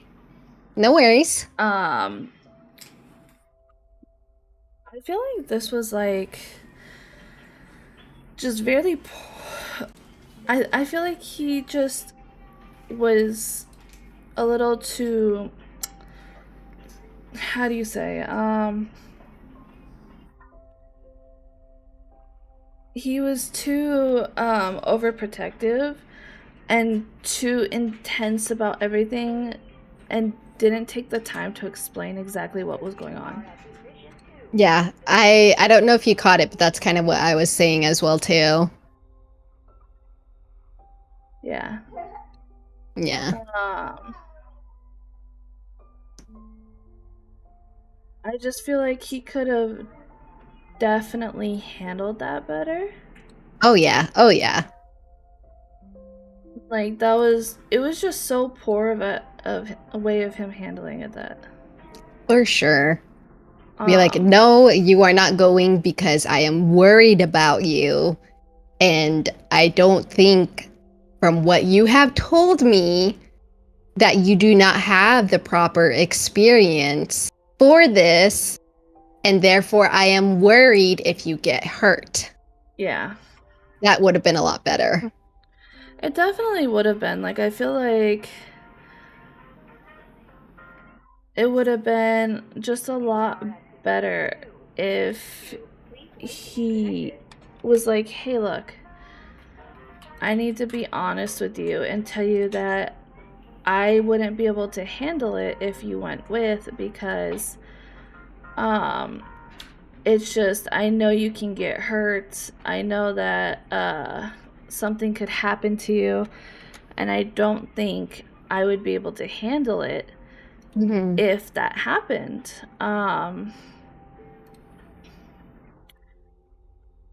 Like, that's just, I don't know. I just Yeah. feel like it was just such a poor way, you know? Oh, yeah. Oh, yeah. But you know, it wouldn't be an Otome game if there wasn't poor communication. That's true. I feel like there's so many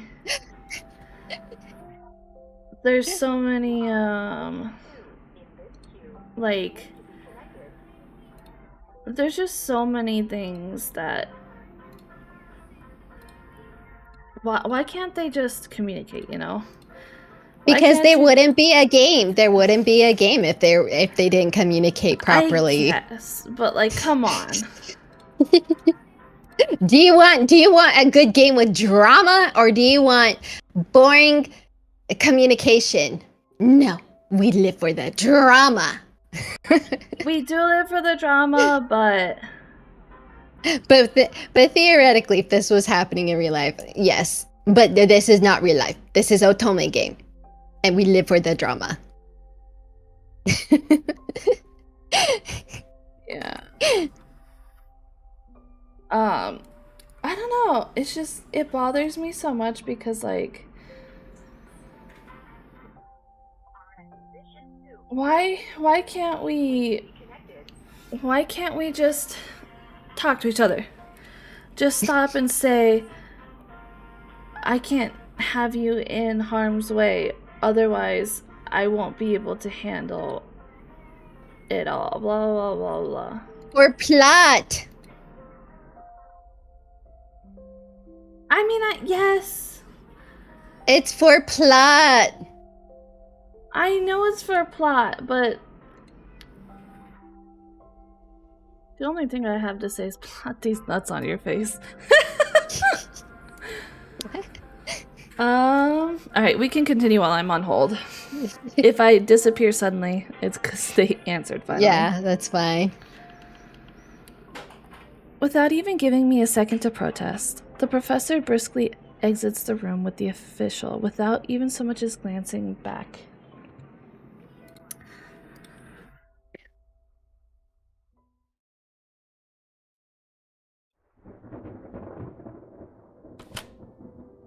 I close the door to my room as tears run down my cheeks. A dull throb in my heart aches as Professor Atlas's words replay in my mind over and over again. Hearing me, Philia waddles out from under the bed with a worried look. Master, why are you crying? Does your tummy hurt? I quickly wipe my tears and kneel down to pat the little penguin's head in an attempt to keep her from worrying. I'm fine, Philia. This was all a mistake. I should have never come here in the first place. But why? You were so excited about this trip. Dude, where was Philia during the whole naughty scene? Sorry, I just Here, because they were in his room. So right? she listened to everything? No, they were in his room, not hers. Oh, that's right. Okay, all right. I was like, wait. For some reason, okay, all right. I feel bad. Sorry. I was like, oh It's no, okay. poor Philia. It's okay. I watched you stay up all night studying really, really hard for all this. You said you were going to, what was it again? History in the making. We're not allowed to. Or something like that. I can't help but force a smile at the little penguin. I watch as Philia grabs my Archaeology 101 book from my bag, now filled with highlighter markings, outlines, and notes, almost as if to strengthen her point. I was Philia. I felt so passionate about this trip, unlike anything I've ever felt in my life. I feel like it's not fair that he's taking that from her too. Yeah. He said, no. "Let me share my passion with you," and then then when it comes yeah. down to it, he doesn't let her go. Yeah. You know what I mean? Like, you know that sharing your passion with her means she's gonna be in those types of situations too. Mm-hmm. Any good archaeologist would. Yeah. I get up to put my ice cream up and come back to Pengu. Philia, Newt. Sorry, I'm about to be connected any second now. Sorry. It's okay.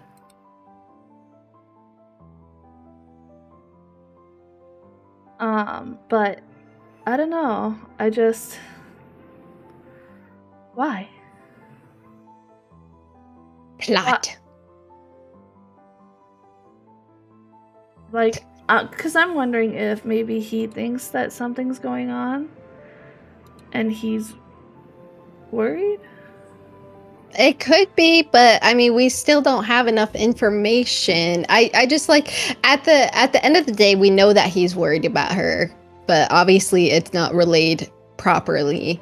And this happens a lot in Otome games. Gore, you gotta remember this is one of the top tier classic misunderstandings, communication misunderstandings. It happens.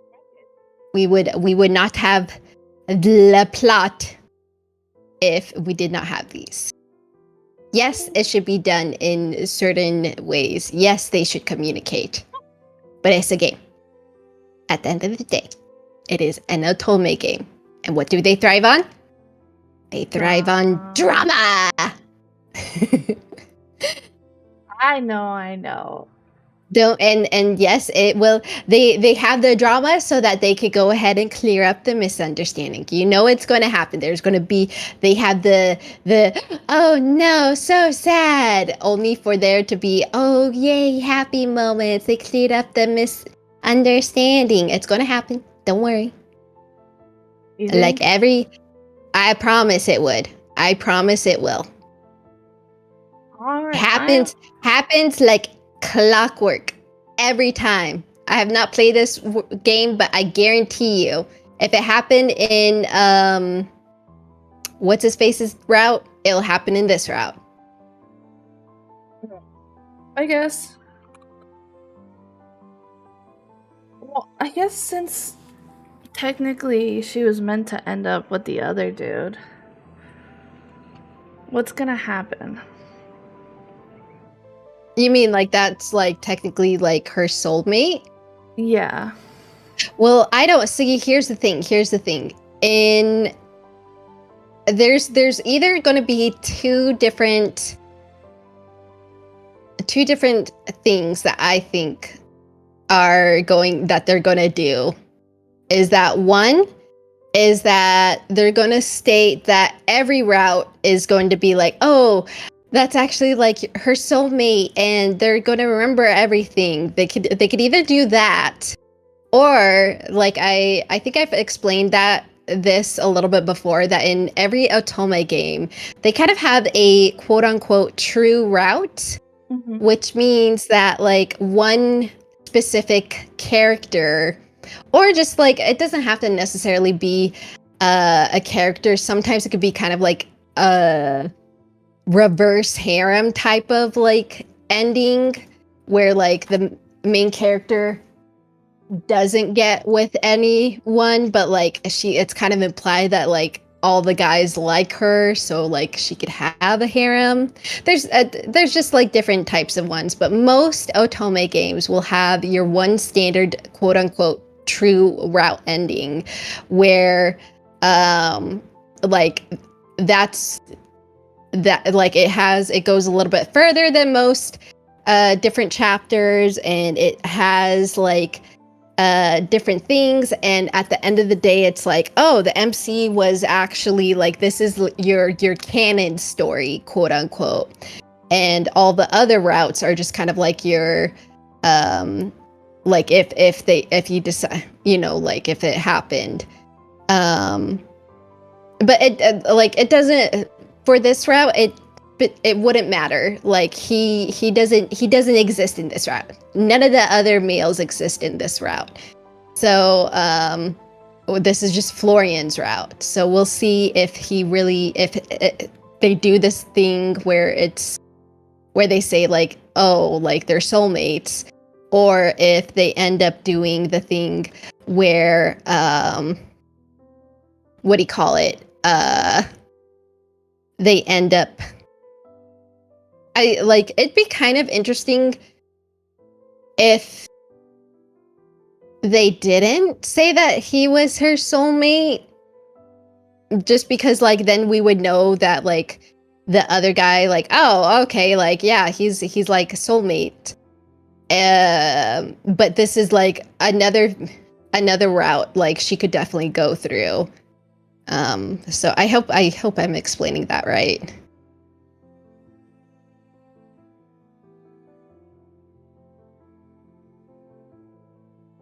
But yeah, I think that for,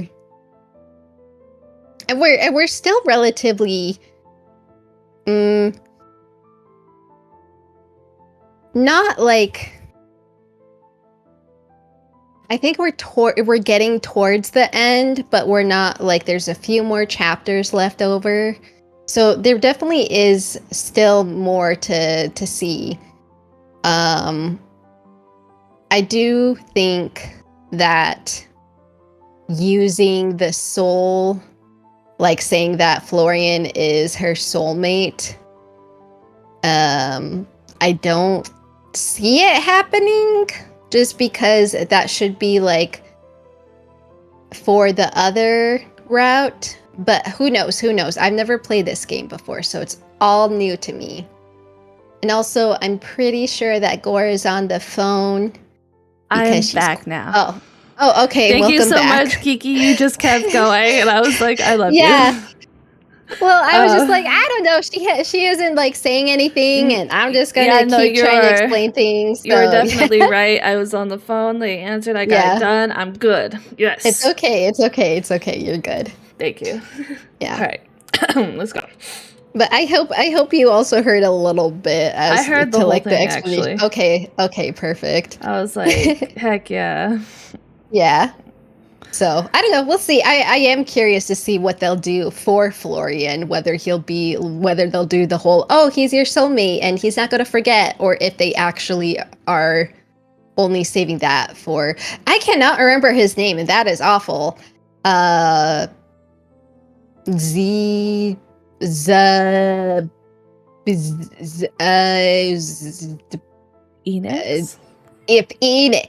Square Enix, that's right. I'm like, It's okay. Alright. I've hardly slept in the past few days from just trying to prepare for this, and he didn't even give me a chance to prove it. Didn't even give it a second thought. I wasn't asking to go on the dive. I really wanted to help in any way that I could. But even that was asking for too much. I don't know where I stand with him. I don't know what's real and what isn't. I don't even know why I'm here. Baby girl, no. Another tear falls from my eyes as I sit down on my bed staring at the cover of the archaeology textbook. Philia sadly waddles up next to me and offers me a potato chip as consolation. Oh. I know I may not be the best penguin to say this, but I think Master Luna shouldn't give up on her dreams. My eyes widen as I stare incredulously at the small penguin. My dreams? Wake me Of course. up! Wake me up! Isn't your dream to Can't rescue wake old up, ships can't or wake up something? and save me. She's so cute. She is. Thank you so much for the follow, Angel Silversong. I love her. Drama? Yes, please. Absolutely. We're in the thick of it. All the drama. Look, I don't really get it, but I do know one thing. Master Luna, you always look happiest when you're talking about Mr. Atlas, or whenever you talk about old ancient ships and buildings and stuff. I look down at the book in front of me and stare at the cover. Flashback? The professor shoots me a wry smile as he leans back to sit on the corner of my desk and crosses his arms. Well, the thought occurred to me that if you didn't have a dream of your own, then perhaps I could share mine with you. You know, it's often said that following one's dream is the most perilous yet greatest adventure one can embark on.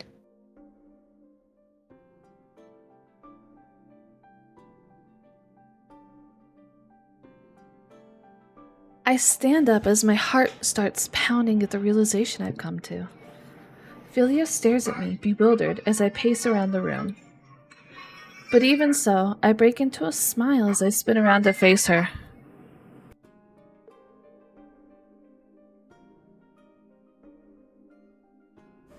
Philia, I have a dream. Yeah, I thought we just talked about this. No, you don't understand. I didn't have any dreams before. Up until just recently, I've never found something in my life that I could really call that. Something that I could say I wanted more badly than anything. A reason to wake up and fight for every day. But I grabbed the archaeology book along with all of my notes and I clutched them to my chest, feeling a sense of overwhelming gratitude. All of this, it fills me with so much wonder and curiosity and excitement. I still don't know what the future might hold for me, but I do know how I feel about all of this.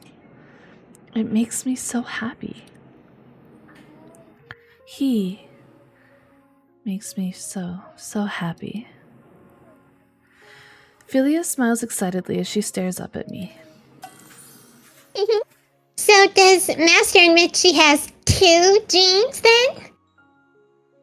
I chuckle as heat flushes my face and I stare down at the books and papers scattered on my floor. Yes, and both of my dreams are leaving on that dive tomorrow. There's no way I can just stay behind. I place the book down as a fire fills my heart and burns more brightly than ever before in my life. I'm sorry, Professor. You went after your dreams, so I'm going after mine. Alright, I need to get on that ship. I need to figure out a way I can make sure this dive goes as intended. But how? I don't even know where to start, and there's no way he's going to let me into that secret meeting. The sound of potato chips crunching snaps me out of my thoughts as I stare at Philia immersing herself in a bag. Welcome in, Yui. Kiki is here too. Hello, Yui. Nom. I raise an eyebrow as a genius idea pops into my head. Oh, Philia. Oh, why are you staring at me like that? Stop that. It's creepy. Philia, you said other humans can't physically see you, right? Well, no, except my current master, which would be you. I lift a little penguin up in the air and bring my face close to hers. Philia, I need your help for a top secret mission. The reward is 100 packs of cheese. 2 packs of cheese? You heard me. I need you to sneak into a room without being seen and write down everything the people in there are saying on this paper. Can you do that? Bro, for 100 packs of cheese, I could do anything. What do you mean, Yui? I grin triumphantly as I high-five her flipper. Then let's do this, baby. The sea flower, here we come. Heck yeah. Episode 8, Lost in the Blue. Oh my god. See, episode 9. See, I told you it's starting to come together. I hope so. Don't worry, it will. The next morning. I hide behind some cargo as I spy on the dive team making their final preparations. You know, she is an adult. She could have marched in that room and said, I'm going to. You know, she could have. What she could have done was ask Professor Lakdar, be like, "Hey, can you tell me? Can you like give me the 411?" Like she could have done that too. I don't think they would have been in the meeting all day. You know what I mean? Yeah, I mean, not only that, like, if she went and said, hey, look, I wasn't sure at first, but I know I want to do this, I'm sure he would have given her some sort of role. She doesn't need to sneak around. But it's adorable. Yeah. The tag team. Yui has something to tell us. Yui said, by the way, you guys will be the first to know I am going to do a voice reveal at debut. Yay! Voice reveal. I love it. You guys will get to hear Smoker Shrek. No! And even if you are Smoker Shrek, we will love you. All hail the Smoker Shrek Queen! Yui is my waifu. We accept her as she is. Yes, I'm sure your voice is beautiful, just as is. Mm-hmm. Yui's beautiful. Yes. Heavy-looking equipment and machinery are being loaded onto a big boat as dark clouds begin to overtake the early morning sky.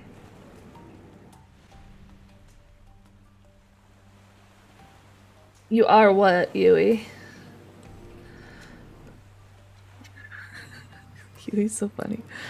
Thanks to Philia's snooping efforts yesterday, I know how everything is going down. Okay, I need to hide in one of these wooden crates they're loading into the ship. Oh my god, girl. You're not a child. You're not a child. You could have just said, hey, I want to participate. Nah, we're doing this the spy way. Someone's gonna be pissed at us. It's fine. He would be pissed off anyways. True. We might as well have fun with it. You are Smoker Shrek. You're so funny, Yui. And, no you, Yui. No you. As I open a giant crate, I can't help but make a face at the strong, foul smell that comes out of it. What? Fish? Philia shakes her head at me. No! No! I refuse to be stuck again inside a stinky old... Squat! I grabbed the penguin and quickly closed the lid of the crate when I spot two figures approaching. My heart beats loudly in my chest when I hear Professor Atlas's voice along with that of another crew member. What's wrong, Atlas? Do you want to go or you want me to? It doesn't matter. What's wrong, Atlas? I figured you'd be the most excited for this out of everyone here. Don't get me wrong, I truly am. It's just... somehow, I have a bad feeling about all of this that I can't seem to shake off. Oh, chin up, mate. You've been through your fair share of dangers in this field, probably more than the rest of us. If there's anyone who can really pull off this miracle dive, well, it's you. I think everyone on this team believes that, hence why we're all even here. My thanks. I appreciate the token of faith. See, I told you. He feels like something's off, and that's why he reacted so strongly, even though he doesn't know how to communicate. Well, maybe. It could be that, but I also just think, like, it could be that, but it also could be the fact that it's like, oh, maybe I feel off because of the fact that, I don't know, maybe I hurt my waifu for lifeu? It could be that, too. Yeah. But I am very suspicious of Professor Lakdar. I think something... Oh, he's going to mess with Professor Atlas's tank. No. Oh my god. No. I'm so suspicious of him. Load this one up too, will ya? My heart slams in my chest as something hits the top of the box I'm hiding in. I cover Philia's beak as she attempts to squawk angrily. I look up and my heart throbs as I make out the professor's face through a slight crack in the wood. He stares longingly out into the horizon as he mutters to himself. She's safe, Florian. She's safe. I'm gonna cry. He's so cute. She might despise you now, but at least she's safe. Oh, he did it on purpose? Oh. Maybe. He thought if she was mad enough at him, she would leave. He knew without it, she wouldn't. Maybe. But she's also a stubborn pain in the ass, so... Yeah. Oh? Didn't know you had a Mrs. Atlas. Is it that assistant you brought to the lab? Everyone thought it was strange when you arrived with her. After all, you're not the one to mix personal affairs and work. Did you two have a fight or something? Could always ask someone else to fill in. To start, she's a lot more than just my assistant, and she's extremely talented in more ways than one. Had this been a regular expedition, I'm sure she could have held her own as good as any of us, but not under these conditions. I just can't risk putting her in danger like that. I wouldn't know what to do with myself if something were to happen to her. I wouldn't. There it is. See? Communication. Told you. But he's not saying it to her. We're just overhearing, but still. And I'm sure I don't have to lecture you on how dangerous this line of work can be at times. Not at all. I know the feeling all too well. I have a wife and 3-year-old back home that make me rethink every time I get called out to one of these now. Yes, sir. My pulse quickens as I can only stare helplessly at his solemn expression. Heat rises to my cheeks, and for the first time, I can no longer deny what I feel inside. God, I'm in love with him. I'm so stupidly in love with him. I'm just an idiot. A giant idiot. I know this isn't real. None of it is. I know this, and yet... Thoughts of our passionate night together and the sweet, tender morning we shared come floating into my mind. But I quickly shake my head.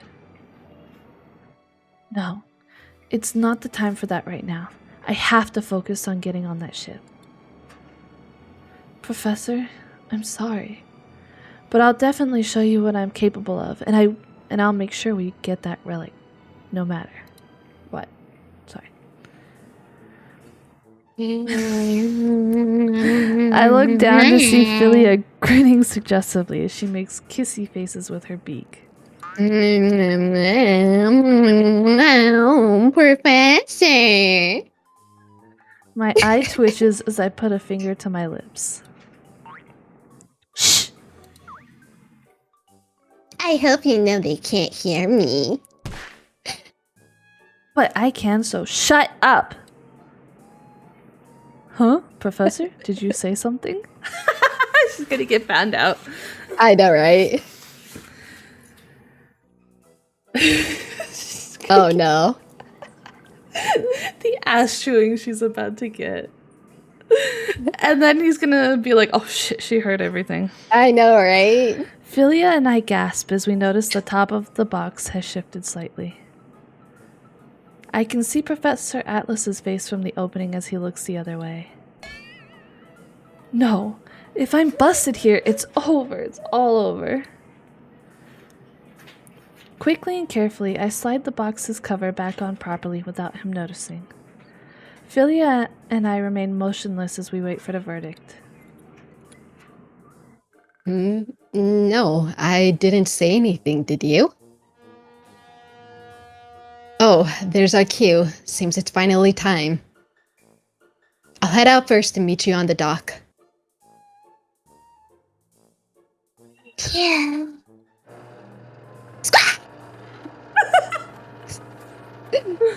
Seconds later, a strong force moves the box upwards as we hear heavy machinery and directions being called out below.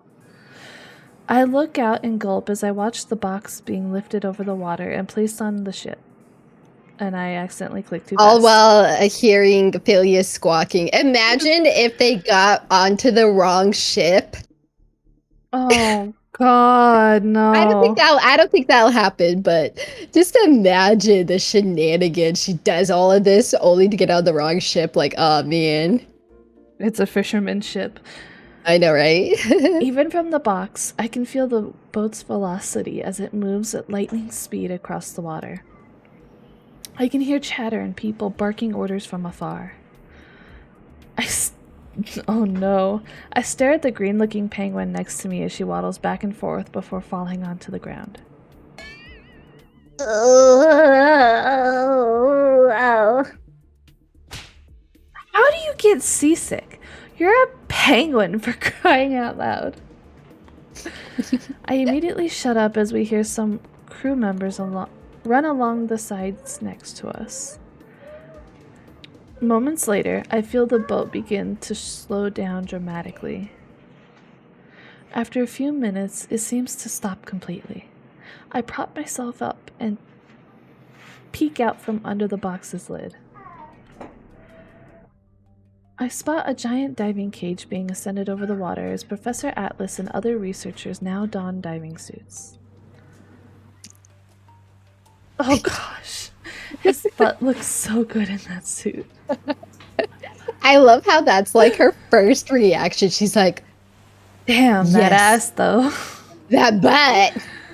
We're going to be in mortal danger, but Wait, but no, that focus, booty. you idiot, focus. She got her priorities straight. Suddenly, I hear a voice behind me and I reflexively duck back into the crate.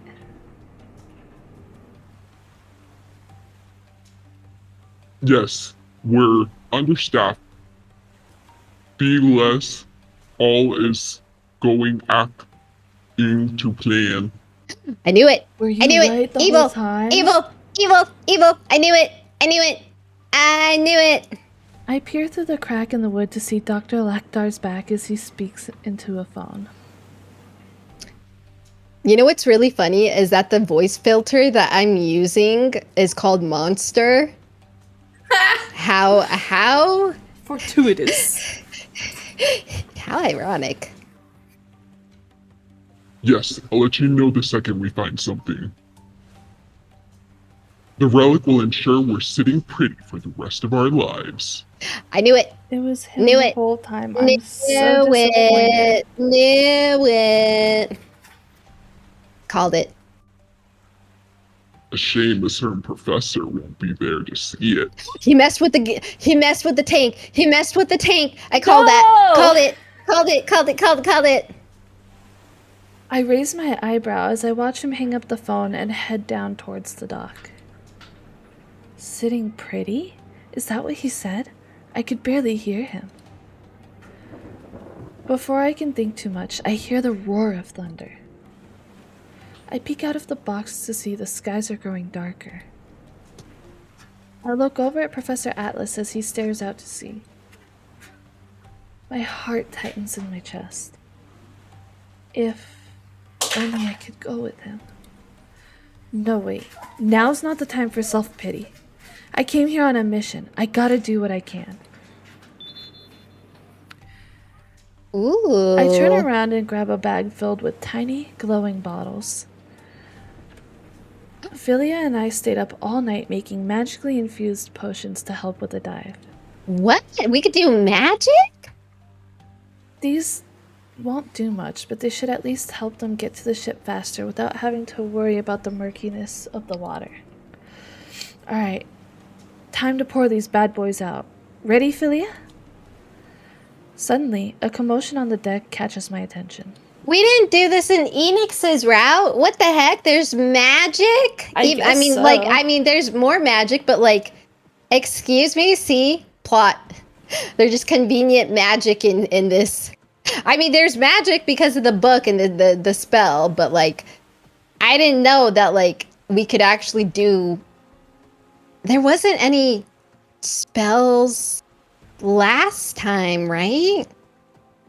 I don't think I so. don't think so. I don't remember. Oh my god. I peek out over the lid once again to see that the diver next to Atlas has begun throwing up over the edge of the boat.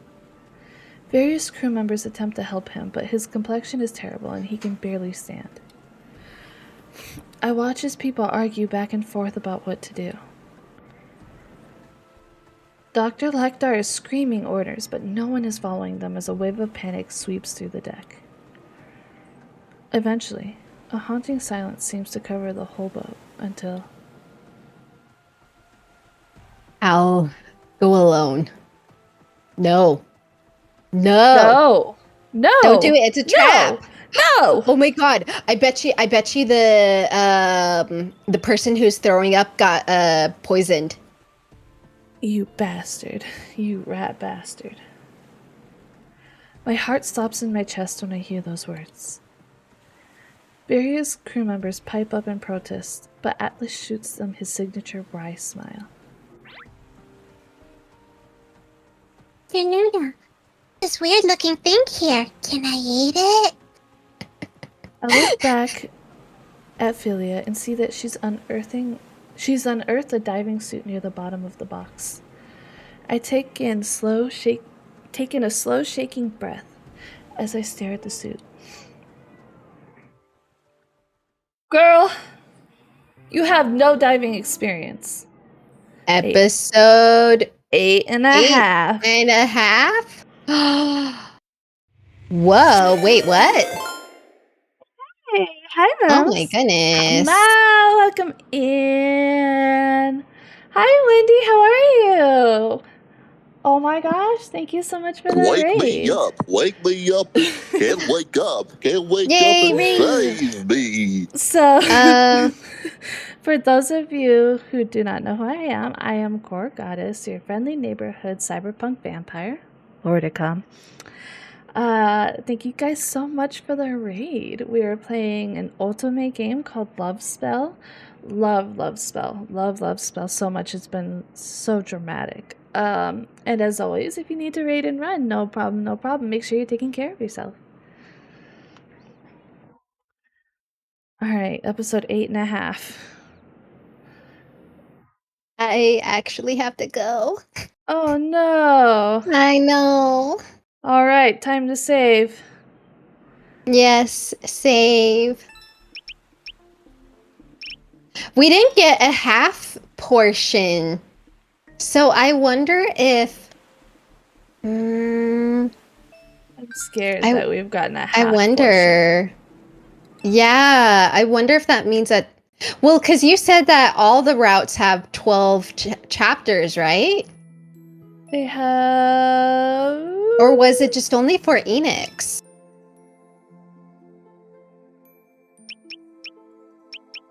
Episode 7,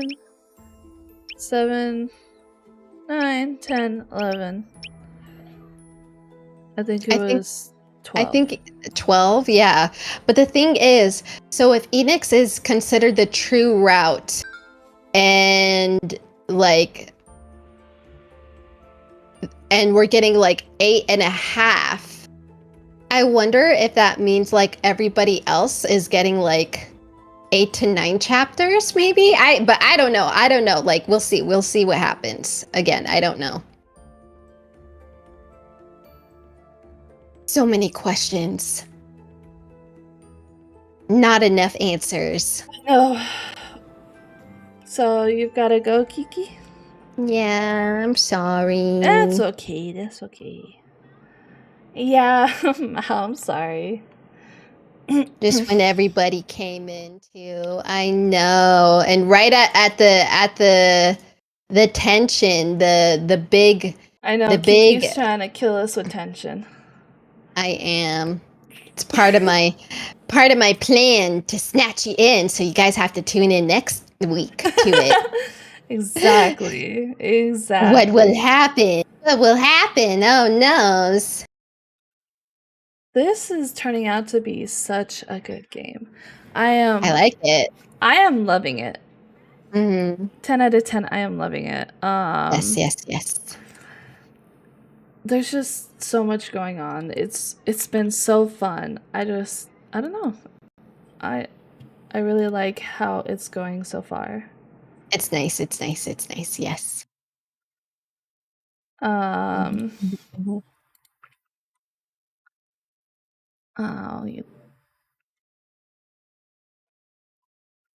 Today, I think I am going to raid into Rio Coin Leaf. Okay. We could do a double raid. Sure. Yeah. I think I can do Flash. Nope. When you don't remember what button is what. All right, everybody. Sorry to call it short again. But yeah, very exciting to see everything from here on out. But I hope everybody has a wonderful day or night. And I'll see you guys There we go. in the next one. Sorry, Definitely I next am week. It's okay. starting my. Sorry. Next Thursday, we'll see what happens. And Will here we is the raid message. Will we get the ending? I still don't have the raid message. Here you go.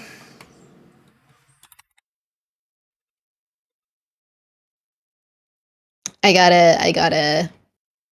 I'm bad I'm trying to at hurry. I'm trying to hurry. I'm sorry. creativity. It's okay. Go meow meow meow meow meow. That's my raid message. Meow meow meow meow meow. Cat ear. Here you go. Oh, okay. All right, there we go. Cute cat girl raid. All right. Alrighty. Bye, guys. Take care. Bye. See you. Bye. Bye. Take care.